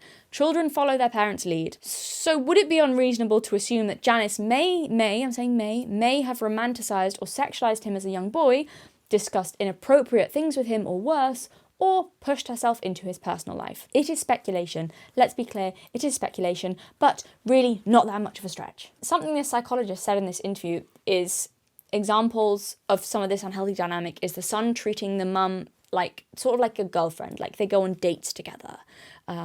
He treats her basically kind of everything a loving husband would be doing, or rather a man trying to woo a woman, courtship, romantic. Those are kind of some of the behaviours that he would see. Diddy appears to take his mum often on the red carpet and to events. Well, we know they go to strip clubs together. So he takes her a lot on red carpet events and other places a lot, which is in itself is not a problem, let's be clear. Not a problem in and of itself, but the vibe is very much they're on a date. She's like his wife. That's the impression I get from all images I've seen. It's like she's the first and most important woman in his life. They're always all over each other. They have inappropriate boundaries with the strip clubs and the kissing on the mouth on stream and him talking about how gorgeous and single she is. The hand-holding and the hugging and always the kissing and the constant kissing. Plus, and for those of you who know anything about the Diddy parties, it's alleged that the parties would get so crazy with everyone doing so much drugs and having so much sex that they would be exhausted and have to be on IV drips the next day. With that context in mind, how do we feel looking back at this live stream where Diddy and his mother are hooked up to IV drips together, kissing on the mouth, seem flirtatious, and even talking about flexibility? Yeah, my mom's is single. Yeah, my mom's single. They come with me to the strip club. I don't care.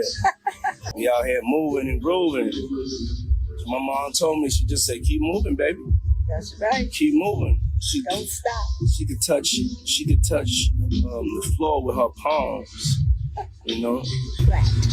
Flat. Oh! Take pew, pew, pew. It makes me wonder if Janice was there or even involved in the infamous freak-offs, which would explain a lot of how warped Diddy became. But who knows if it went that far? All I know is that this isn't right. Yeah, my mom's is gorgeous.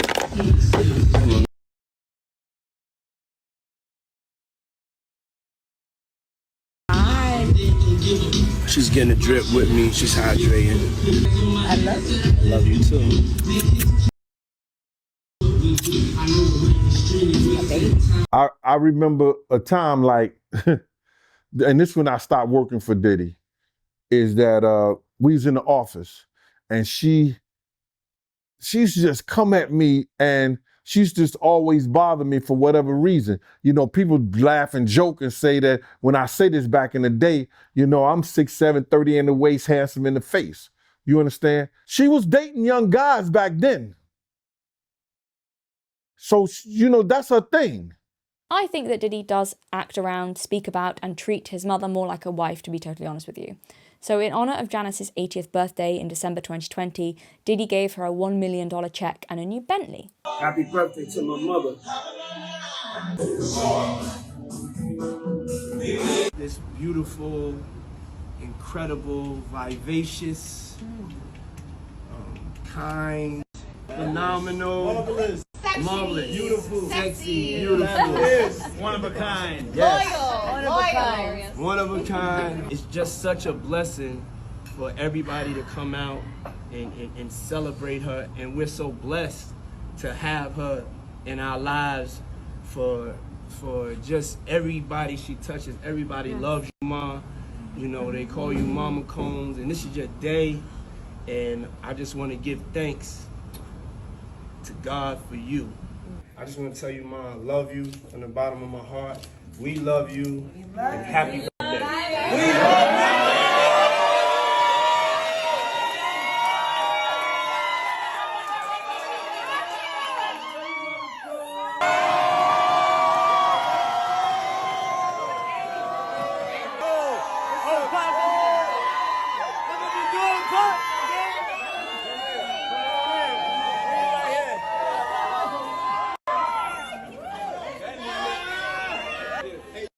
Happy 80th birthday, baby. Oh, but she got a mini in her left, a belly on her right.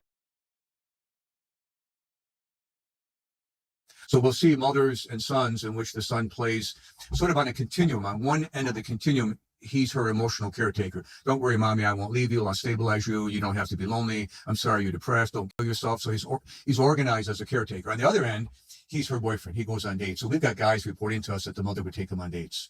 And she would prance him around in circles, take him to the movies and dinner, and literally be on his arm without any overt sexual touch, you know. And so you have a continuum. One end is the sexualized boyfriend. One step before that's the surrogate husband, you know, I'm better than daddy, which is a loss to the man. If the kid bests the father and the mother uses him to best the father, it's a double loss. You lose your mother's love because she's not supposed to be doing that to you. And now you're in competition with the old man and you've overridden him and now you lose him. You know, the way she dresses is not age appropriate. And I know some women gonna say, how she supposed to dress? She could dress whatever she want to. Now listen to me, man. Nah. I ain't gonna have my mama around my friends or nobody with some come me draws on and talking about, you know, she my mama. I don't give a shit. I ain't gonna be talking about my mama is bending over, putting her palms on the floor with her white fingernails. Again, nothing wrong with a rich child gifting their parents things, but when it has the tone of a man lavishing gifts on a woman, I'm just not sure that Diddy would be taking on this role if Janice had a man in her life. There is no other man, apparently, that she dresses up for and accompanies to places and has on her arm and kisses in public and has by her gifts and tell her she's gorgeous. All the things he's done. When it feels like the child is taking on the role of a partner, that feels odd. It's starting to add up to, like, it's just making me think that Janice has been used to having her son be her main source of validation for a very long time and potentially blurred those parental boundaries to serve her own ego. And again, for many of these mothers, a son getting married is a sad time because it's like a death to them of the relationship. Many of them express that sentiment, and it's why they get crazy at their son's wedding or hate her partner, because their relationship as they know it with their son is gone. Which it shouldn't be, really, because you shouldn't have ever had that relationship with him in the first place. So when I think about my daughters getting married, I get excited, right? Think about their dresses, planning their weddings. When I think about my son's wedding, I want to cry.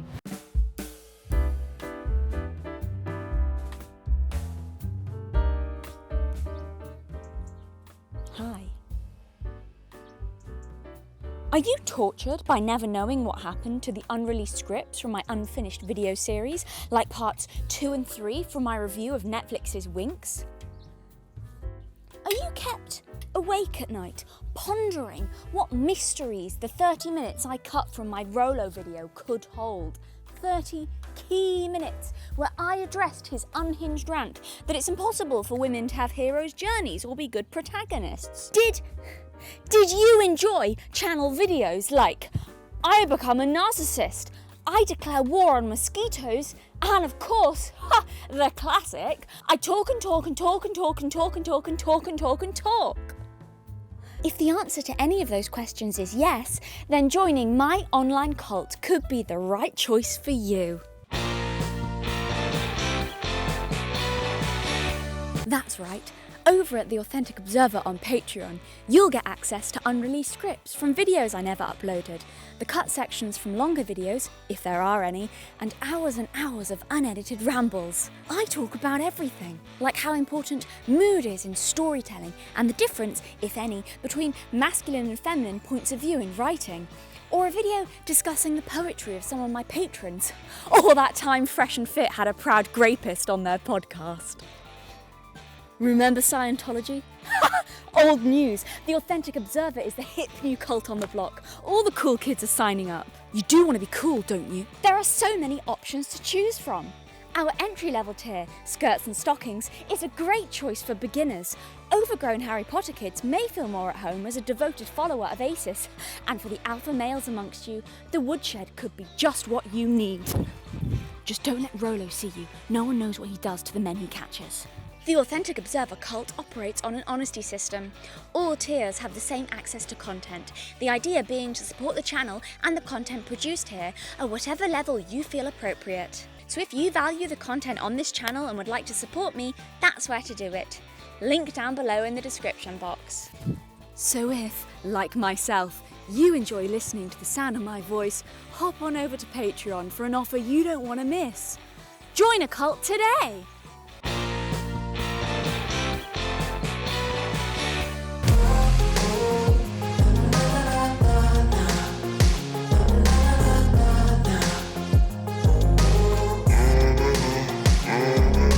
Jump scare. Prince of this world, do you get it? Like the devil? Which is exactly what the toxic boy mum might do, create a devil by treating her son like the prince of everything. I couldn't come up with an outfit for this second part. In my opinion, depending on how extreme the enabling gets, this might be the key element that could be the difference between a more downtrodden or controlled mummy's boy versus an entitled, sadistic, spoiled little brat. Some toxic boy mums might criticise and bully their sons endlessly to keep them close, and some might praise and glorify them no matter what they do, and never hold them accountable.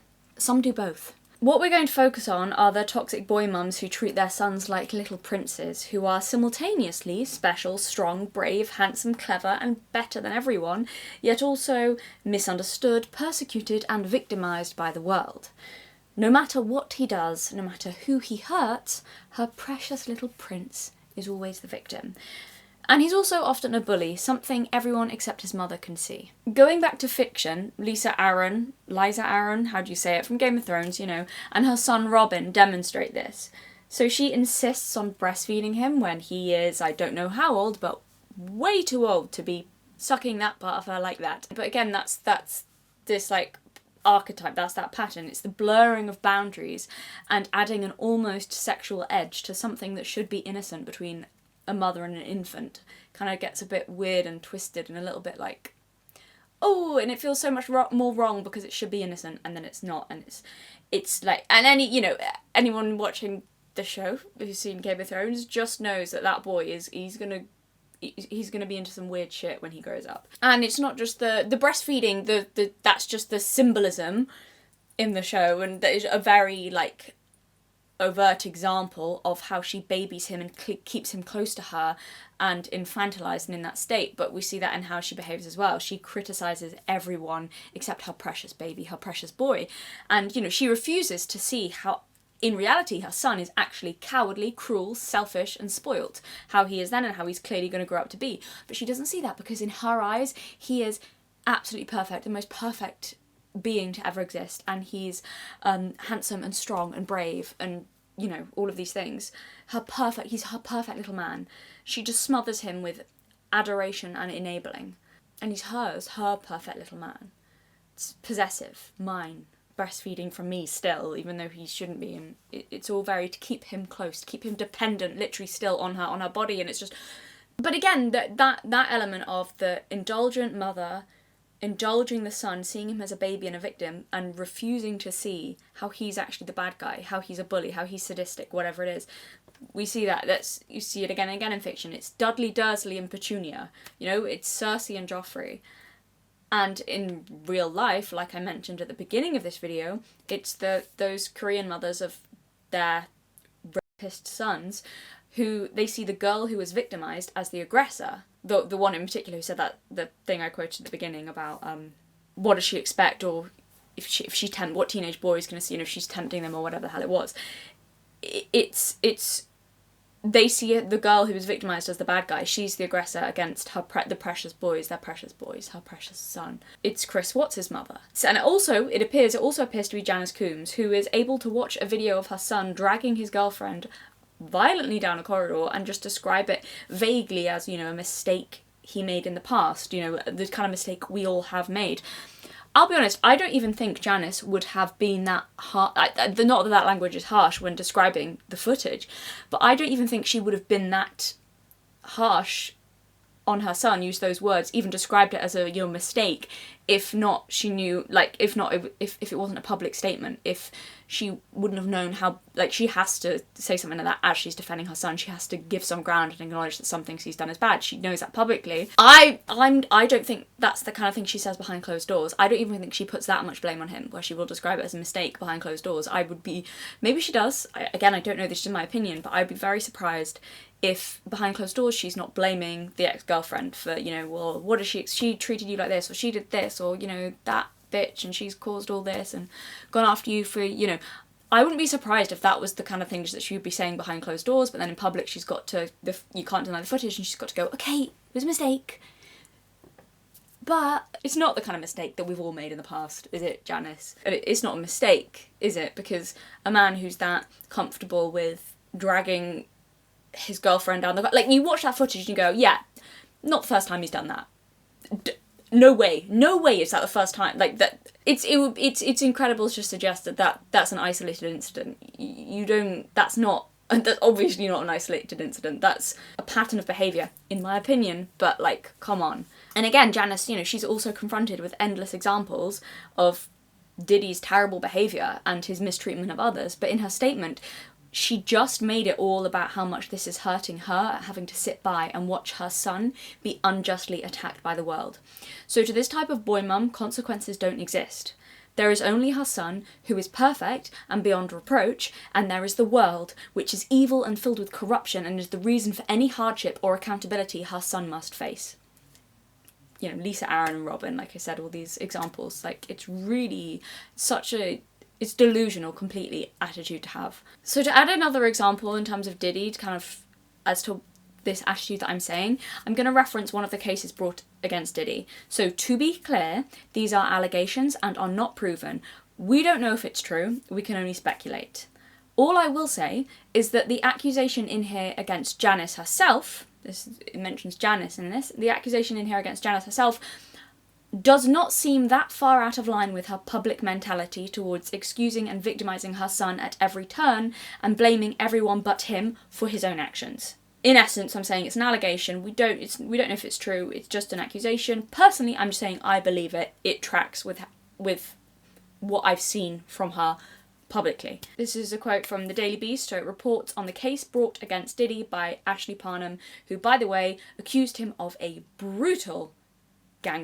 Quote, when Parnham recovered and told Diddy she would report him to the police, according to the suit, Diddy allegedly, quote, told plaintiff no one would ever believe she had been raped by him, and if she did tell anyone, that it would harm her family. Incredibly, the suit alleges, quote, Diddy then called his mother in an effort to further convince plaintiff not to report her assault. Defendant Diddy's mother yelled at plaintiff to not hurt her son. Plaintiff told defendant Diddy's mother that her son had violently raped plaintiff. Defendant Diddy's mother, seemingly unfazed by the statement, then continued her demands with plaintiff to take the money being offered and not report the rape to law enforcement. Again, I'll state this is an allegation. We do not know if this is true. I'm just looking at Janice's character from what else we know of how she defends her son at all costs. That's really believable, that circumstance, which seems insane. It seems beyond belief. Imagine telling someone that your son has just brutalised to, quote, not hurt my son. It's such a flipping, this is such a common attitude though you see in that boy mum, that the son is the bad guy, is the aggressor, and yet they just see him as the victim no matter what. And any attempt from anyone to defend themselves against the son, stand up, even just tell the truth about what's happened, rather than seen as a defensive act or even a neutral act, is seen as an attack. It's seen as an attack on the son. How dare you not just stand there and let my son punch you in the face? You're an evil person for that. It's incredible. Your son is always the victim. He's always a baby. your baby, he's still your baby. It's the infantilization. He must be innocent because he's my baby. Yeah, he's in his 50s, but he's my baby. He's still my baby. Even as a grown man, he's still your precious baby who is innocent and must be protected from the bad people in the world at all costs. It's other women. Other women are the problem, not my baby, not my son. But other women are always the problem with their horrible, grasping hands all over my precious baby. So not to mention as well, of course, if what Ashley Parnham says is true, Diddy literally called his mummy as an adult man to try and get her to solve his problems. How fucking pathetic. When he's faced with someone who tells him that he's a bad person and wants to hold him accountable for his actions, Diddy doesn't like that. So he rings his mummy so that she can tell him he's a perfect good little boy, and it's the mean lady who's in the wrong. Yeah, little Diddy didn't do anything wrong because he's her precious baby and she'll make it all better so he won't be in trouble with the police. What a coward. But that insecurity, by the way, is why I think he does what he allegedly does. To feel power over people. To not feel like a little boy anymore. Because mummy still makes him feel like a little boy, even though she enables him and tells him he's perfect. It's disempowering. We're going to get to that in a bit. He actually can't behave like a man in reality because he's still a mummy's boy, so he has to use violence over those weaker than him to protect his paper-thin ego, to feel some sort of power, to feel masculine. But of course the irony is, it's just like a little boy having a temper tantrum. There is nothing grown up or independent or manly actually about it. It's childish. Sadistic, but childish. It's the spoilt prince. That's why it's not the king of the world. This section's not called the king of the world for a reason, because it's not mature enough for the king. It's not that level of maturity. It's prince. It's a little boy. Spoilt prince. I want, give me. Have a tantrum like Joffrey, little spoilt prince. Robin, little spoilt prince. Dudley Dursley, little spoilt prince.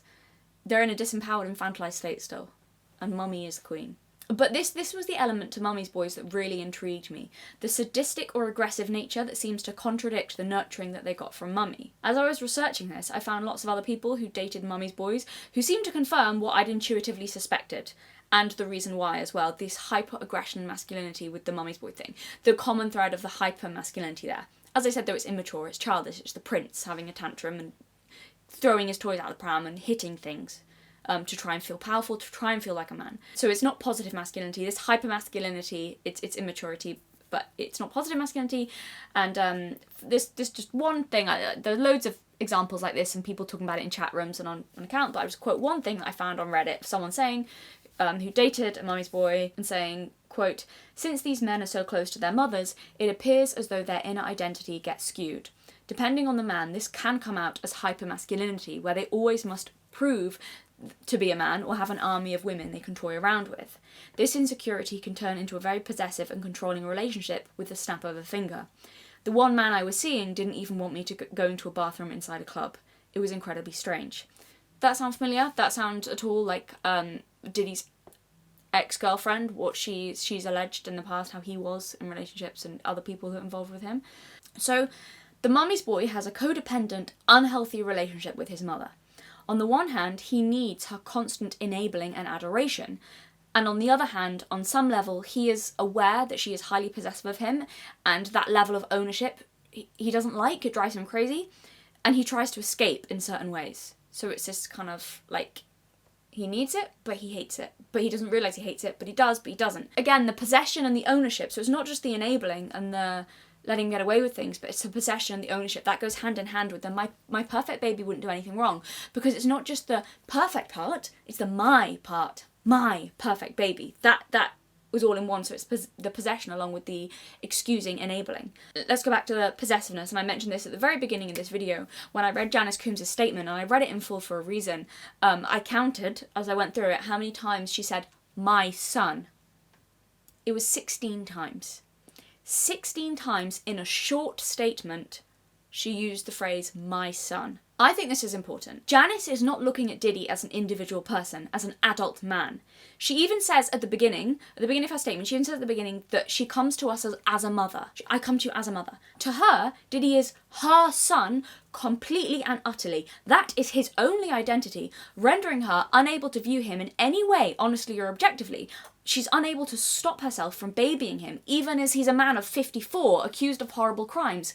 Yet she still comes to us as his mother. Obviously, to a parent, your child is always going to be your child. Yes, that goes without saying. And this mentality is understandable to some extent.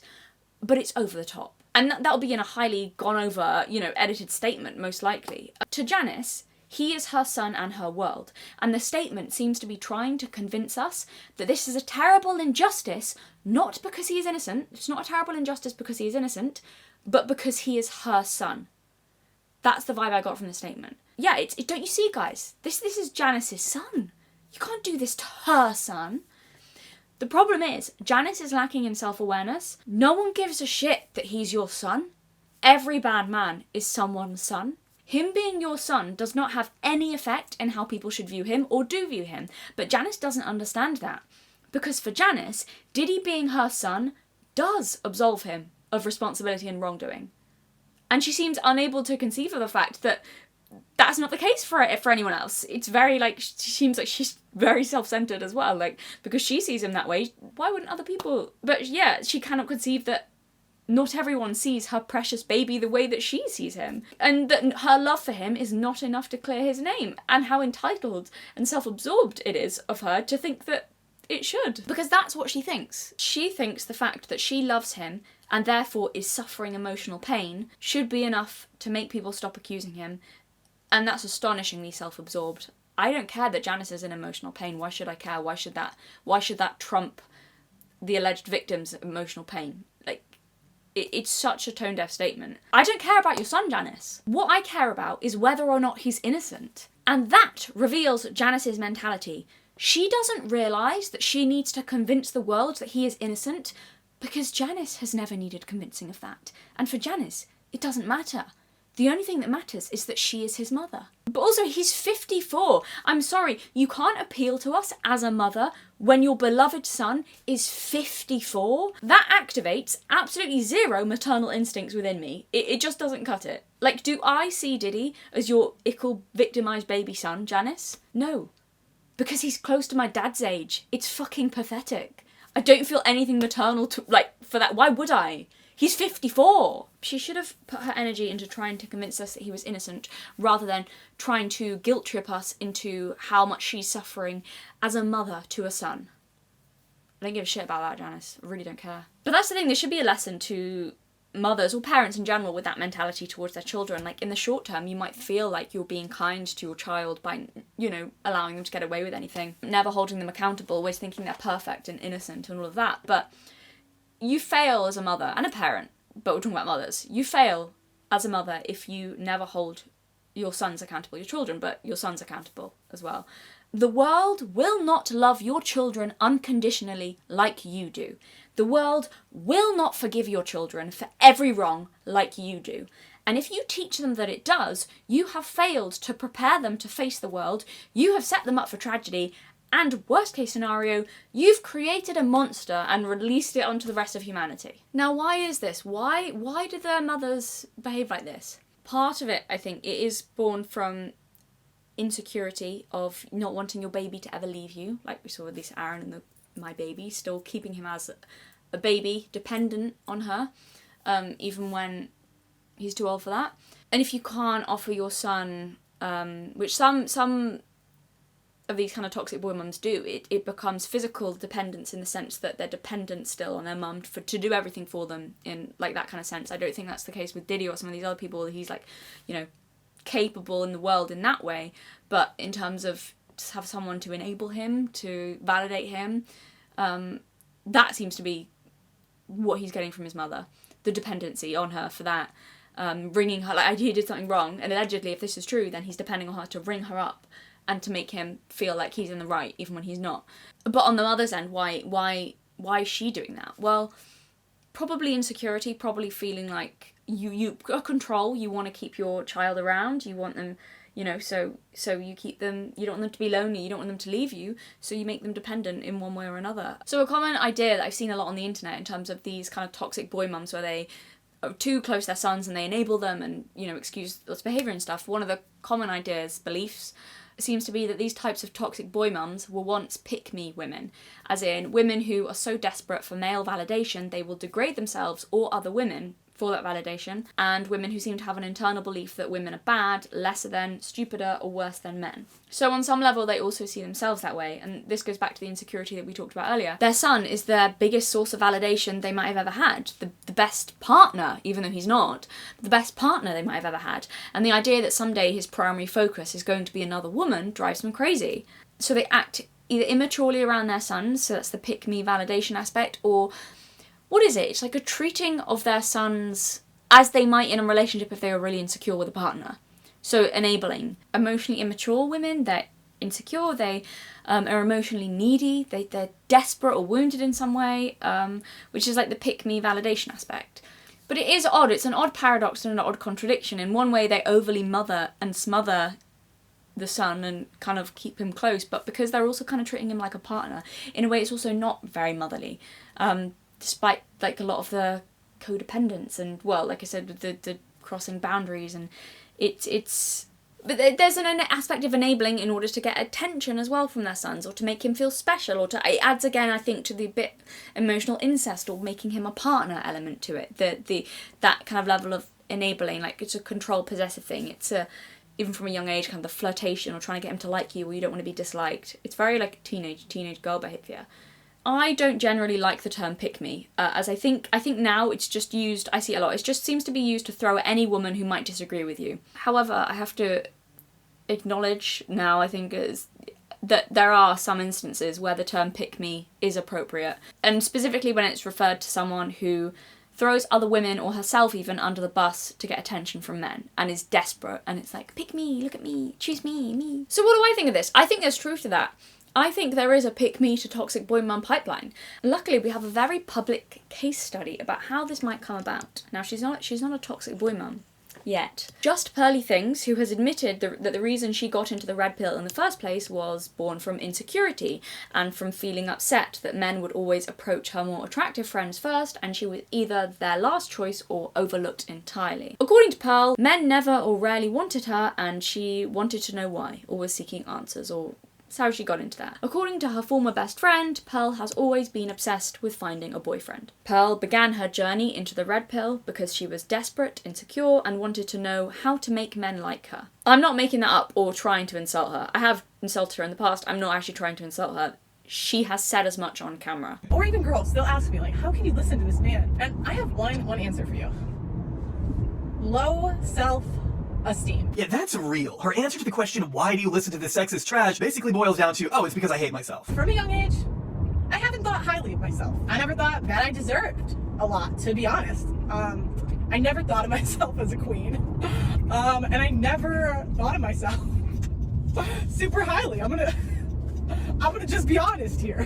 From a young age, I was what you call humbled. Okay, most of my friends, right, were generally like more attractive than me. I was never the hot friend. Most guys, even the average guys, they would ask me about my friend first. And if that didn't work out, then they would come crawling to me. So, yeah, I would say low self-esteem. That's the main one. And yeah, being humbled. That's why I can listen to manosphere content. Insecurity was how she got into the red pill. Men approaching her friends rather than her. That hurt that came from that. She said as much on camera. And look, I have sympathy for that. I don't like Pearl. I have sympathy for that. It's rough as a teenager and a young adult to feel unappreciated, undesirable, insecure, and like the last option compared to your friends, for whom attention and adoration seems to come easily. That's rough. What I don't have sympathy for is that Pearl has taken this resentment, insecurity, and desperation and projected that onto other women, as in blaming other women for, or angry at other women for her feeling like that. But it's not their fault. Anyone who's watched any of Pearl's content can see this pretty clear. Pearl has a serious problem with more attractive women. She gets them on her podcast and tells them they're stupid and tells them no high-value man will ever want them long-term. I feel like she shouldn't be the person to give them that advice, but okay. And for the first time, she gets to feel socially superior to more attractive women. For the first time, she has attention and validation from men. For the first time, the men like her better than they like the gorgeous woman sitting next to her. And it's not just attractive women that Pearl has a problem with. She also has a problem with women she perceives as unattractive, calling them fat, old, whales to their face. Like, yes, ha, it's all very funny and edgy. But this is really interesting because Pearl isn't the smallest woman in the world. She's not fat I'm not calling her fat, but she is insecure about her weight. She's spoken about her weight quite a bit. She's also insecure about being quite big and tall for a woman, and not feeling petite and feminine. She feels big and unattractive. Again, I'm not having a go at her. I'm not insulting her. I'm not saying I think those things about her. I'm saying she thinks those things about her. It's fairly obvious. And I find it really interesting that she's using one of her biggest insecurities as her most used insult at other women. You're a whale. You're huge. And you know, I get it. It's cathartic for us as human beings when we have an insecurity to then publicly show the world and to tell ourselves, all right, I might have this issue or this insecurity, but I'm not as bad as them. I'm better than them. Look at them. When I first started watching Red Pill content, I didn't always like it, guys. They're saying girls are whores, we're fat, and we bring basically nothing to the table nowadays. But the more I listened to the content and really thought about my experience in the world, I couldn't really say that they were wrong. So with Pearl, it appears to be that attractive women she resents for being attractive and easily getting the sexual attention she was denied, and being the reason male attention is always diverted away from her. And unattractive women she despises and mocks for being reflections of what she sees as her own failings and inadequacies. Because she's so desperate for this validation, she sees all other women as competition, and thus other women become the enemy. Do you love me yet? Is the unspoken message running throughout Pearl's content, in my opinion. There's a reason she's called insecure by lots of people on the internet, and it's not because they disagree with her, or because she's helping out men. Well, in her mind, that might be part of it, but I think most people who call her insecure are calling her insecure because the desperation is palpable. This all may sound harsh, but it is so hard to talk about Pearl's content without also seeing how deeply intertwined it is with her own self-image. Her entire persona screams insecurity and desperation, to the point where she has been widely coined a pick-me girl by just about everyone. And you can't blame them, because being a pick-me is in the very nature of the character she portrays. She began her journey into the red pill to try and find the male validation she never had, and she will say anything to cling on to that validation, no matter how humiliating or how ridiculous it makes her sound. These things include one of her more insane takes, where she said on Tim Pool's podcast that women were responsible for all the world's evil, when Lauren Chen quite accurately pointed out that, well, firstly, that's an insane thing to say, and secondly, most murders and rapes are committed by men. What do you mean? She was like, men can be evil too. Lauren Chen wasn't arguing that men are more evil than women either. She was just saying that's a ridiculous statement, like, here's some things that men do that are evil. But Pearl's reasoning, Pearl's rebuttal, brilliant rebuttal to that argument, can you guess what it was? Single mothers. You said evil comes from women. You tweeted out later, to clarify, Lauren, yes, evil does come from women. Yeah, well, because I would just look at every problem in society. It all comes from women. To be fair, I just realized this the other day, but did you know that Hitler was made by a woman? That proves it. Well, it's like you look at the homeless. Most of them come from single mother homes. You look at school shooters. Most of them come from single mother homes. You look at criminals, rapists. Most of them come from single mother homes. Sorry, I know this isn't the point, but I just can't help but throw this in because this argument is so stupid from so many levels that you have to be ideologically possessed to believe it. But the other, like, you can just keep throwing the blame back then. So it's like, okay, so even if we take that for granted, who caused the single mothers? Well, firstly, yeah, there's the partners that are leaving, but let's blame their dads. Because if you had a bad relationship with your own father, you're more likely to pick a man who's not good for you and end up a single mother. So how about it's not actually the single mothers, it's absent fathers. It's dad's fault. It's bad fathers who have bad relationships with their daughters. You see what I mean? How you can keep pushing the blame game back? Like, and there's an element of truth to everything. Everyone's impacted by how their parents raised them. Obviously, that's the point of this video. But it's not an excuse. And you're still responsible for your own actions. And she only ever has this rule for men. She will not apply the same logic for women. Women are always responsible for their actions. And if you try to even come up with a reason from an outside source of why they might behave the way they do, she goes, oh my God, you're infantilizing women again. But she will do it for men until the cows come home. It's embarrassing how desperate she is. I'm so, like, I'm trying so hard not to be bitchy, but the other thing is, like, men don't like desperation. No one does. But, like, it's not going to help you, pal. It's not going to get you picked. The men doing bad things, women are the root of all evil, and it's because of single mothers. And even if men do bad things, it was only because they had single mothers. So it was women's fault, really. It's all women's fault in the end. Now, don't get me wrong, this whole video I'm making is about the impact that bad parenting can have on a child. But several points. Number one, that never absolves the individual of responsibility. And number two, she's overlooking the glaringly obvious point. Hey, Why are all those mothers single in the first place? Where did the dads go? Did a wizard cast a spell and make them magically disappear? What is more evil than breaking up a family? And women do that all the time. Yeah. So yeah, I would say most problems in society come from women. So that's interesting because I watched your conversation with Michael Knowles, which I thought was really interesting. And in it, you were very adamant that people need to take responsibility for their own actions. So when it relates to women, it's not really an excuse to say, oh, well, feminism brainwashed me. You still made the decision to sleep around. You still made the decision to get an abortion. I think if you get an abortion, you're responsible. Okay. Right? Shouldn't we have that same standard when it comes to the rapists, the men? You made a decision, you're responsible. It's not really like, oh, but my single mother. Like they are responsible. They go to jail for it. But you have to look at, there's significant differences between single mother and single father homes. And I can't help but notice that all of the men that seem to lack morals, they were raised by a woman. I genuinely don't think I've ever met a human being in real life who is as irredeemably stupid as Pearl. Pearl.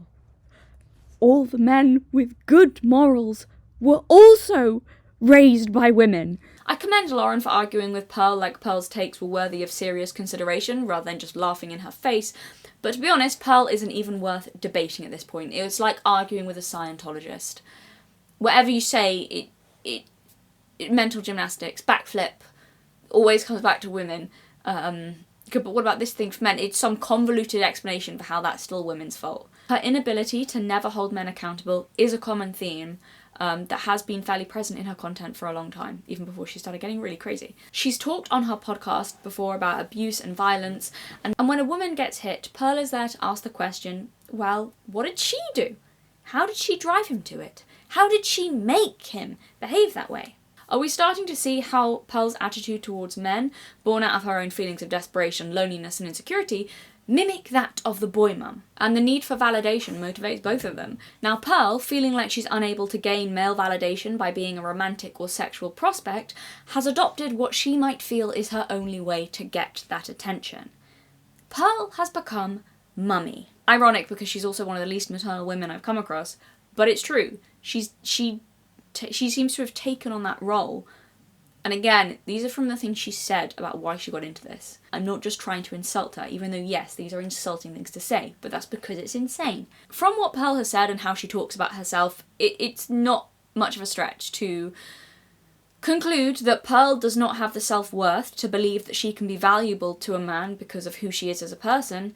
Thus, she gives him the only thing she thinks she has: coddling and enabling him. Because you know what the greatest irony is? Pearl's whole business model relies on emasculating men. Some of you probably not going to like hearing that. I think it is so true. For all her talk of being a men's rights activist and improving their lives, she's symbolically castrating you. And by the way, that doesn't mean I'm not discrediting everything Pearl has said. Some of the things she talks about are valid, and I think she's right that in a lot of ways men's grievances can be dismissed or ignored, but that's totally overshadowed by the constant infantilization of men that Pearl engages in.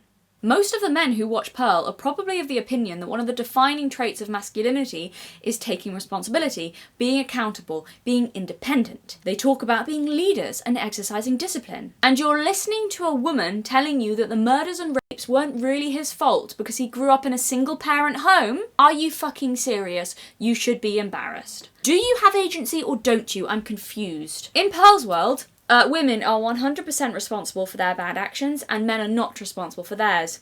Women are. In Pearl's world, women have more agency than men. How can you expect a man to be able to control himself? Silly. No, men can't do that. Men have no agency or power over themselves in this world. They have no autonomy or responsibility. They are victims. Victims to the whims and desires of women. Every action they do is because of a woman. And I can't help but notice that all of the men that seem to lack morals, they were raised by a woman. I'm just getting tired of the internet infantilizing adults. I was super in love, and I had children with the man, and I was really, really in love with him. He was a good man overall.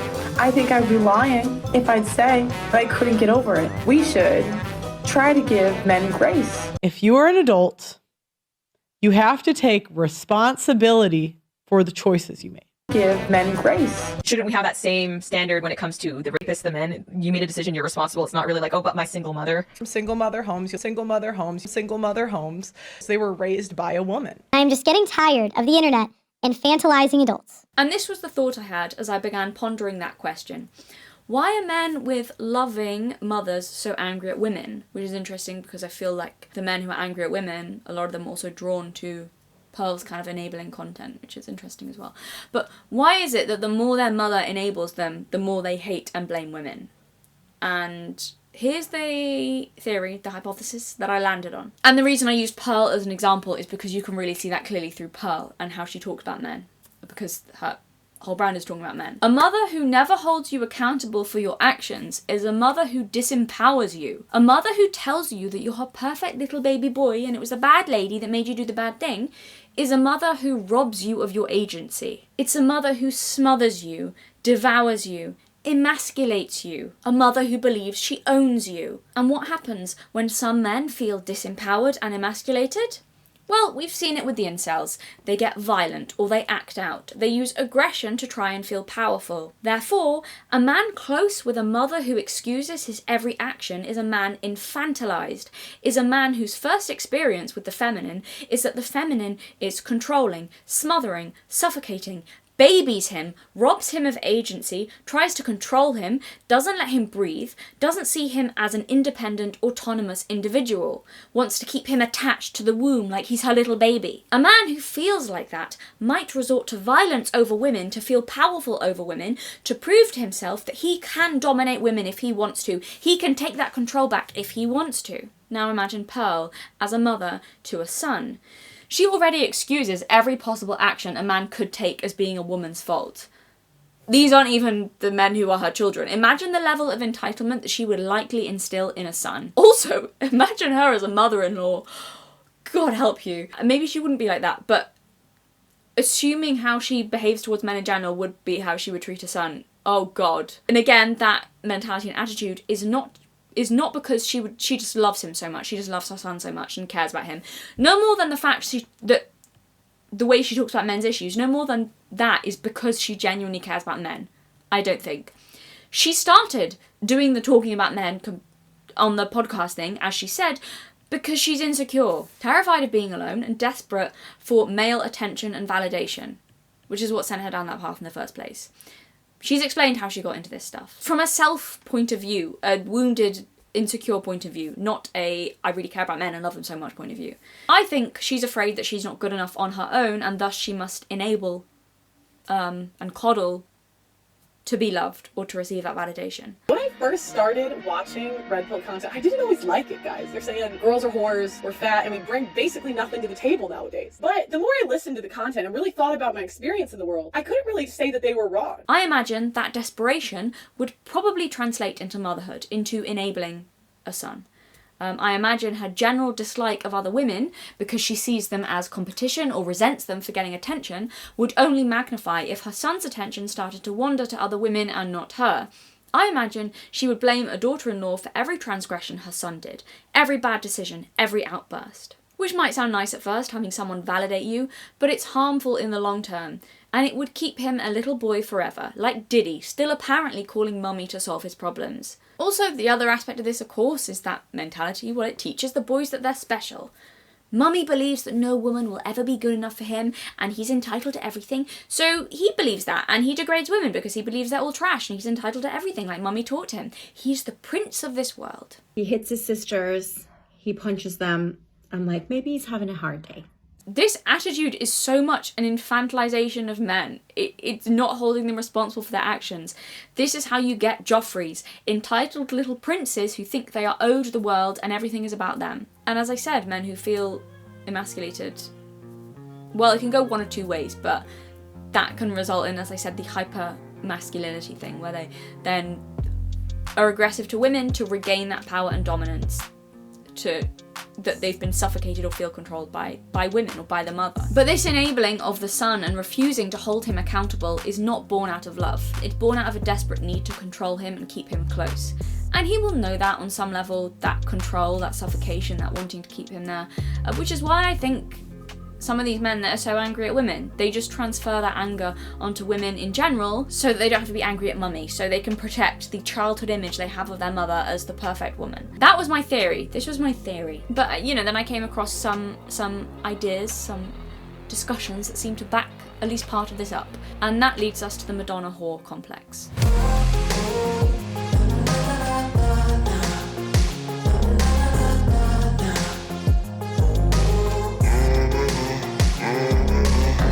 We have part of the mummy's boy's bad treatment of women being due to a displaced resentment towards their controlling, infantilizing mother, and lashing out or dominating other women to protect their image of mummy while also regaining some sense of control over women. However, we also can't ignore the fact that a large part of this mistreatment and anger towards women is also encouraged by the mother. Just like Pearl enjoys blaming women for literally being the root of all evils, or alternating between calling women sluts if they're attractive to whales if they're unattractive, she enjoys making other women seem worse in order to validate herself. But in a similar way to how Pearl's behaved in the past, so does the boy mum constantly compete with the other women who have her son's attention, drag them down, speak badly about them, and also enjoys it when her son treats other women badly because it means that she's winning. If her son is treating other women badly, being unfaithful to those other women or aggressive to those other women, then she is still the most beloved woman in his life. I mean, most healthy women would be horrified if their son was aggressive, violent, cheating on women. They'd be like, how can you treat women this way?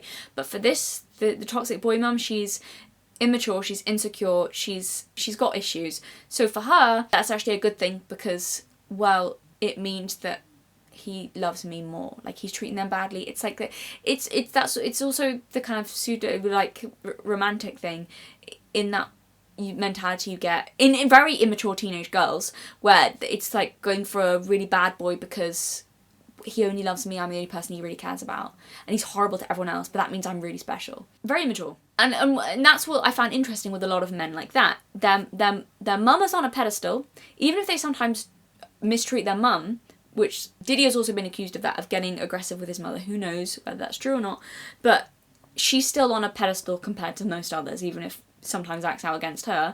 Mama's on a pedestal, yet all other women are trash. And I think that can be validating for this kind of toxic boy mum, because the other women are your competitors, so him mistreating them, that it's validating for you, you're special. Which, interestingly, I draws comparison still with the red pill space, but you see that, I'm going to talk about that in a bit, but there's that element that there's not many women in that space. Some of them will talk about that they don't mind being with a man who's sleeping around with other women because they're still the main woman. Yeah, but they're just for fun. He'll treat them badly and he'll discard them, but I'm the wife. Which I don't think any healthy woman is gonna really be down with that. Personally, I'd be horrified at just so many, like, obviously, no, I wouldn't be in a situation with someone who's being unfaithful, but also I'd be horrified at, like, him treating other people so badly and discarding them. That tells me something really bad about his character. Like, what do you mean you see these people as usable and you're talking about them like they're nothing, they're just whores and all, like, that's disturbing. Are you okay? Bit psychopathic. So it's almost like that attitude Pearl spoken again about how she wouldn't be thrilled if her man, is unfaithful to her, but as long as she's the main one, then she'll kind of put up with it and she's still special. It just does remind me that of the toxic boy mum, where there seems to be something in that. Well, as long as these women are treated badly or like whores and I'm special mama, then that's what I mean. It's like it's like a covert incest thing as well, like emotional incest. It's all very disturbing. But I think the mistreatment of other women for the insecure woman, even for the insecure mother, is validating for her because you alone hold a position of adoration and power in his life and over him. And in that way also, it's also enabling him, not holding him accountable. It's the other women there to blame for appealing to him because he can't control his urges and desires. Because if he can, then he's betraying you. So you can't make him responsible for what he's doing, because then he's choosing to betray you or sleep around. So I think that's why some insecure women in the red pill space are like, well, men can't help it if they cheat. Someone loads them say that. It's like, no, they can, and why do you want to believe that? That men can't help themselves and have to cheat. Does it hurt less if he's cheating on you, if you think that he hasn't had a choice and you can blame other women and hate them for it rather than the person who betrayed you? Maybe. But you see that in the boy mum, as I said. It's the blaming of victims or blaming other women. You made him do this. You were appealing to him. I hate you. He'd never do this to me. It's you. You were attractive and tempted him. How could he resist? And I think for these boy mums as well, the competitiveness and jealousy, what would be worse than him sleeping around with handfuls of other women would be him actually finding a woman that he cared about enough to commit to give up all others for. Because that would mean this woman has gone from a passing attraction, which the boy mum can probably deal with, to a serious competitor for her son's affections and the number one woman in his life. And thus, the Madonna whore complex is born. Now, my theory was that the Madonna whore complex had so much to do with the relationship towards your mother. Was born from potentially the relationship you have with your mother, at least probably one of the main ways. Or your relationship with your mother had a lot to do with the men who have the Madonna whore complex. And this psychologist interview seems to back that up, that initial intuition I had. He never uses the term Madonna whore in this discussion, but that's what he's talking about, and I will play part of that interview in a minute. First though, let's explain what is a Madonna whore complex. So Madonna refers to not the singer, but the Virgin Mary. Madonna, Virgin Mary. And whore is, well, pretty self-explanatory. Now for a healthy man, he shouldn't have a problem with falling in love with a woman, adoring her, respecting her, and feeling sexual attraction to her. Sounds normal, right? Well, so a Madonna whore complex is different. Quoting Wikipedia, in psychoanalytic literature, a Madonna whore complex, also called a Madonna mistress complex, is the inability to maintain sexual arousal within a committed and loving relationship. First identified by Sigmund Freud, who called it psychic impotence, it is a psychological complex that is said to develop in men who see women as either saintly Madonnas or debased whores. Men with this complex desire a sexual partner who has been degraded, whore, while they cannot desire the respected partner, Madonna. Freud wrote, "Where such men love, they have no desire, and where they desire, they cannot love." Your first love affair, in a very simplistic way, is your parent. And but if a mother says, "Oh, he adores me, I'm going to use him," right? So I'm going to make sure, "Oh, you're very cute, you're very sweet. Does mommy look good? Why don't you pull up my dress?" And pretty soon there's an involvement that goes too far and too long. And now I'm getting jealous that you have a crush at school. You know, so now it's complicated and contaminated. And you're right. So now I download that erotic romantic story and I take it out into the world when I'm 20 years old, and now I'm confused, I'm conflicted. So maybe I can love you but I can't have sex with you, but I can have sex with you and not love you, right? So sometimes we'll see this splitting in these men where they can, their answer to this intrusiveness is to split off sex with non-committed situations. I think this is interesting, and I think you're seeing a lot of that in the manosphere as well, and I'm going to go into that later, but it's fascinating. But yeah, it's basically the women that you love and respect, and you're like, she's like an angel, but you see her as so angelic and pure that like the thought of sexuality just turns you off, because you're like, oh no, I adore this woman, she's magical. She's like a unicorn. She's sacred and pure and holy and like, wow. But like, she's like a wife. But you can't have sex with a wife. Oh my God, imagine having sex with a wife. No, you don't have sex with the Virgin Mary. But then those whores over here, oh, I hate them. They're so embarrassing. They're so disgusting, degrading. But like, I'm so sexually attracted to them. They turn me on so much. But like, they're filthy. They're disgusting as women. Like, gross, grimy. They're such like, I have disdain and disgust for them. But like, that's my thing. It's kind of like that. You don't respect them. The women you respect, it's a turn off. The lack of respect, now that's a turn on. And so I began to think that the Madonna whore complex could be a result of if you've had a mother who has blurred boundaries with you. If you have a mother who's been so overbearing, who's begun to act more like a partner. So basically, you mummy's on a pedestal for you. You're like, I love mummy. She's wonderful. She's amazing. She's an angel. And you see her as holy. She's like an angel. She's like she does all these mummy things for you, and she's so overbearing and smothering, which does everything for you. But she's also blurring some of those boundaries, appropriate boundaries. There's a bit like putting pressure on you to behave more like a partner, maybe, whether that's emotionally or it's crossing some lines. It's gonna weird you out, probably, whether consciously or not. So this was one of my inklings that potentially that I could see a reality where if you've grown up with a mother like that, if you then get into a partnership with a woman, well, what happens when you're in a partnership with a woman? Well, she starts to act like a partner. Who else has acted like a partner? Well, your mother. Your mother tried to act like a partner with you. So your wife is now reminding you of your mother, or your girlfriend, long-term girlfriend, she's reminding you of your mother now because your mother used to kind of act like she was your partner. So you kind of turned off by that, and it's all a bit icky and crazy, and then maybe, and then you kind of disgusted at your own sexuality, so then it becomes something, and then it's, you kind of don't respect the women who engage in sexually, and it creates a whole thing. It's a whole thing. Anyway, I'll play some clips of that interview. So with men and their mothers, we see a lot of sexual issues.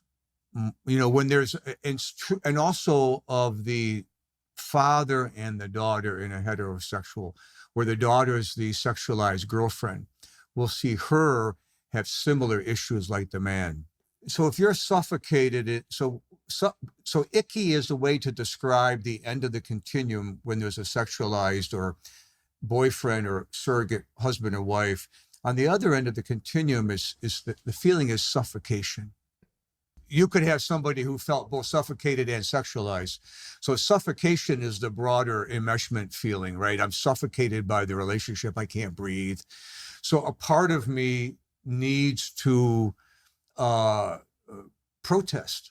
There's always so when somebody is engulfed across their early development and they're enmeshed, suffocated, or sexualized, or all of the above, everybody has a self, right? But in these relationships, that gets snuffed out, man. And you become a sort of a shadow of who you are, and you become the role at which your mother or father have defined for you in need of you, because you're a sensitive soul, right? So you don't want to displease mommy or daddy, and you love them. So you're exploited. And now you have to find some way to declare your independence. Sexing, eating, other addictions become a perceived freedom, which really aren't, right? So so if you look at the statistics now of the guys coming into the workshop, for example, the men, probably about 40 to 50% of them act out sexually outside their committed relationships, because now I was suffocated by my mother, now I'm suffocated by my wife. They kind of transfer that feeling onto their partner. And to some degree, we all can do that, right? Sometimes we react to our partners like if there was negative qualities about one of our parents. But these men are almost always doing it. They're displacing, we call it, projecting onto their partners the feelings that belong to their mothers. And so then they say, well, the hell with you, I'll betray you, I'll reject you. So they wind up betraying and rejecting the wrong woman. He can't do it because it feels like, my mother, you want too much from me, you're needy, it feels icky to me, I'm not your loyal lover. So how do I defend against that? I can't leave you, so I just shut down my sexuality. Okay, I'll neuter myself, right? So we get guys who don't function, and then they go on off to the side and say, I'll function over here, I'll do my thing over here, right? And so I'll betray the wrong woman, right? So I'm gonna be loyal and betray the woman I should have been betraying over here, right? My mother, I should betray her and say, no, you don't get me. So when we work with these guys, we do a lot of work on helping them take back this sort of unneutered process, which can be done, by the way. Infidelity, 40 to 50% of them. And I knew that. I was so not surprised that was my inkling. I was like, mummy's boys, sexually impulsive and unfaithful, kind of from what I've observed or seen. So I'm really not surprised by that at all, which seems counterintuitive. Like, if you respect and love your mother to that extent and she's doting on you, why are you going to be unfaithful? But it's trying to escape the smothering. So if you're with a partner, and whether she's actually been smothering or not, but you've got that kind of childhood trauma of a smothering mother, so you're trying to escape that, like you maybe did with your mum. So you're being unfaithful, you're acting out literally like a child. You're treating your wife or your partner kind of like she's your mum. You're acting out against her. She's smothering, she's trying to control you, even though commitment's not control. But then if you've got childhood trauma with a weird relationship with a parent, then it's kind of seen as is. And maybe she is control. Maybe you're with a woman like that for whatever reason, suffocating. You can't stand being suffocated by a mother, and so it's like commitment is just I'm not doing it. It kind of messes with you. But displacing the feeling towards the mothers.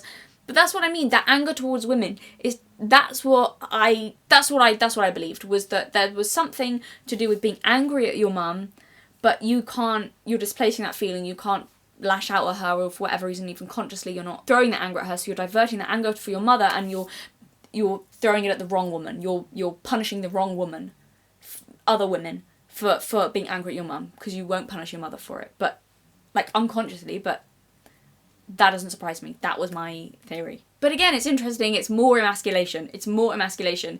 Mother's literally emasculated him because she's desexualized him because it's so uncomfortable for him.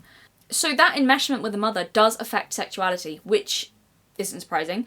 But that's I think you see a lot of that with Diddy and a lot of mummy's boys. Whether it's just cheating and compulsion and they're not actually aggressive towards women, whether it's that, but there is also seems to be a lot, like, that seems to be a pattern, is that as well as being violent towards women, and sexually compulsive, like acting on impulses, sexually chaotic and degenerate. And I think a lot of the red pill spaces, there's a lot of mummy issues there. I also want to say that there is the other end of the spectrum where mummy's boys can end up so, like, socially stunted and controlled and smothered and, like, attached to her, that they never really have relationships with women. Like, they're not, you know, I guess they're so kind of, they become so, this is harsh, but spineless in a way, that they kind of go to the other end of the spectrum, and rather than kind of aggressive masculinity, it could be, like, complete pushover and, you know, that other end of things. But we're not talking about that right now, because this was about the bad boy things and how, but like I said, I think the enabling aspect is potentially maybe the difference there. So you could have a controlling mother who's maybe not enabling your bad behavior in the same way as, like, some others, maybe, I don't know, but that could be a factor in it, that, like, and also personality type and who you are as a person. It could probably depend. Like, obviously I'm not saying that everyone who has a smothering mother is, like, a bad partner. I'm really not saying that. So I just want to clarify, but we are just talking about this, like, one example, that it's a pattern that happens a lot. But just because it's a pattern doesn't mean that this pattern is how you get the outcome. Like, you could get this outcome without having that mother pattern, or, you know, you could have a totally different outcome. So I just want to clarify. But yeah, the red pill space is obsessed with the Madonna whore, like, dichotomy. It is, I just wonder if there's lots of mummy issues going on there. I don't know, probably, but that's it. It's such a thing in the red pill space. And you see it on Fresh and Fit.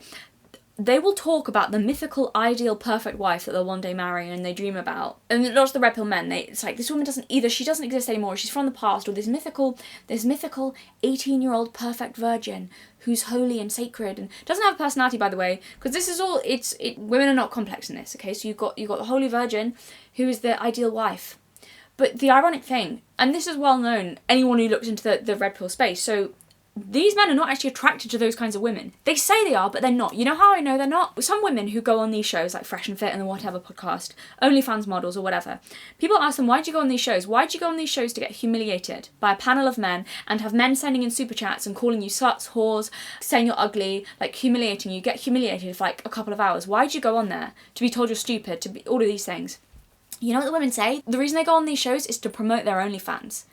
And it works. That's their biggest audience. The men who are the most apparently disgusted by these women for being sexual, are the biggest subscribers of it. If that doesn't talk about being, you know, like, sexuality that it's been so wrapped up in disgust or a lack of respect. These OnlyFans girls will literally, they'll say is after they've been on Fresh and Fit or the whatever podcast, suddenly in a month they'll be making like tens of thousands of dollars suddenly. Out of nowhere, because so many men, the same men who were sending in super chats, calling them stupid, ugly, no man will ever want you, you're useless, you're not worth anything for, like, no one wants to marry you, blah, blah, all of this. The same men sending that in are the same men who are attracted to these women, signing up for their OnlyFans, all of this. These guys are not actually attracted to this innocent, virginal, pure, sacred woman that they talk about. They don't actually want her. Well, they might want her as a wife, but they're not attracted to her because that's not what their behaviour is showing. It's really interesting. You see that a lot in the red pill space, is this total split in terms of what they think is acceptable from women, what behaviours they think are acceptable and appropriate from women, what makes a good woman. There's a total split between that and what they are attracted to in women, what they want from women. And you see that even with Myron and Walter, Fresh and Fit themselves, like, they will talk about, you know, nice girls, sweet girls, perfect girls, you know, innocent girls. Meanwhile, they're out there getting sex workers pregnant. Like, what do you mean? What do you mean? So basically, in conclusion, a lot of the red pill space seems to be they're looking for mummy, they want a mummy to marry and keep at home, but they're actually sexually attracted to the women they're repulsed by. I don't know, is it all mummy issues? Potentially, maybe, who knows? But it's and as that guy said, it seems to be that sex addiction is a key aspect to a mother wound. And this man was This man was compulsively picking up prostitutes. And he was split between living in his own place and living with his mother, where he had to live in order to do his job, which was in the city. And so while he was living with his mother, he'd be picking up prostitutes. And he said, "What should I do?" I said, "Stop living with your mother." Right? I was early in my professional career. You know, I wasn't aware that you don't always give such direct advice. To my surprise, he stopped. He did it. He moved out, and his compulsion to pick up prostitutes dropped precipitously like that. But the cathartic shift by moving out that decreased his compulsion was dramatic. I wrote my first professional article based on that case. So that was the first sort of dart on the board where I thought, this enmeshment stuff affects sexuality. And again, I wonder about that. I wonder if the lot of the red pill space, and not everyone, I'm talking about these guys who, those kinds of Fresh and Fit, whatever podcasts, I do wonder if they're actually disgusted by the women, or they're disgusted by their own sexuality and disgusted by themselves for being attracted to the women, and there's weird stuff going on there. I don't know.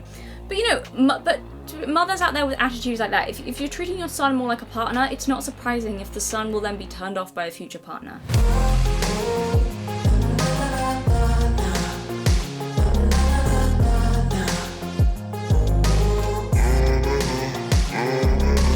In Silently Seduced, you wrote that the adult covert incest victim remains stuck in a pattern of living aimed at keeping the special relationship going with the opposite sex parent. It is a pattern of always trying to please mommy and daddy. A privileged and special position is maintained, the pain and suffering of a lost child denied. Separation never occurs, and feelings of being trapped in the psychological marriage deepen. This interferes with the victim's capacity for healthy intimacy and sexuality. A devouring mother is a mother who consumes you, your identity, your life. She's suffocating.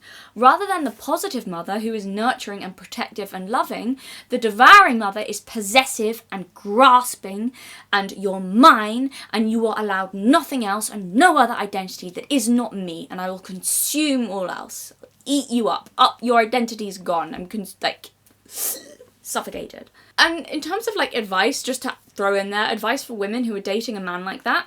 So when I was looking into this topic, I was just wanted to hear from women and their experiences with men like this. And God, is it insane online. So there's the amount of posts, there's posts from young women who are in a few years in dating someone, or just started dating a mummy's boy, and are like, should I continue? And by the way, all the comments are like, no, don't do it, run, I tried, doesn't work. You get those women. And then there's older women who are 10 plus years into a marriage with kids, and they're just heartbroken. The amount of posts, honestly, on Mumsnet or Reddit of these women been like, my marriage is crumbling, I can't do this anymore. He still, after all these years, he still will not put me first, and he just runs to mummy and tells on me of the first sign of trouble. You know, and his mummy gets involved in the relationship and he will never stand up for me, and it is awful. They sound utterly miserable. Their marriages are falling apart, which of course they are, because they're not really married to him. They thought they were getting a husband, not realising that this man was already married to his mother. You know, and finally it clicks for them, 10 years and 3 kids in, that no matter how hard they try and how much they love him, they will never be anything more than the other woman. If he stands up for you and just has a toxic mother, that's different. You know, that's a completely different situation. But if he's complicit and enabling that behaviour and telling you via his actions that he's always going to pick his mother, it's not worth it. Don't give everything to someone who's not willing to return that. And look, obviously there's nuance here. That's not an excuse to cut him off from his family or demand he neglects his mother always in favour of you. But if you read the post, you will understand the extreme I'm talking about. These are the men whose mothers will call you a bitch in front of him for not letting her wear white to your wedding, and he won't say anything. And then when you ask him where his balls are, he'll say, where? But she's my mummy. Don't be mean to my mummy. Leave that man. The only reason he wants you is because he can't fuck his mother. And the adult men have to break that themselves. They have to break free of that codependency, that relationship, which is difficult. But again, I'm going to link that interview down below with that guy, because it's such... for anyone who maybe needs it, because it's such a useful resource, it's such a useful discussion. Definitely watch that. I mean, I'm just throwing out some opinions here on just what I'm noticing and some parallels and what's going on, but if you want actual professional advice and help on actually how to in practice deal with something like that, just start there. It's like what Jordan Peterson said about the Jesus and Mary story.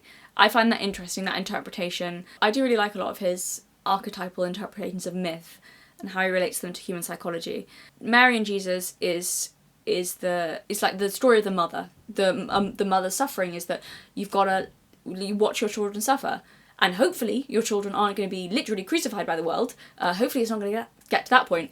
But the symbolic meaning is there. Like, your children are going to hurt at some points, to greater or lesser extents, depending. But like, in one way or another, there's going to be some suffering in their lives. You've got to watch them get hurt by the world, and you can't protect them from consequences. As Janice Coombs is finding out, you cannot protect your children from consequences. And if you try, you fail as a parent.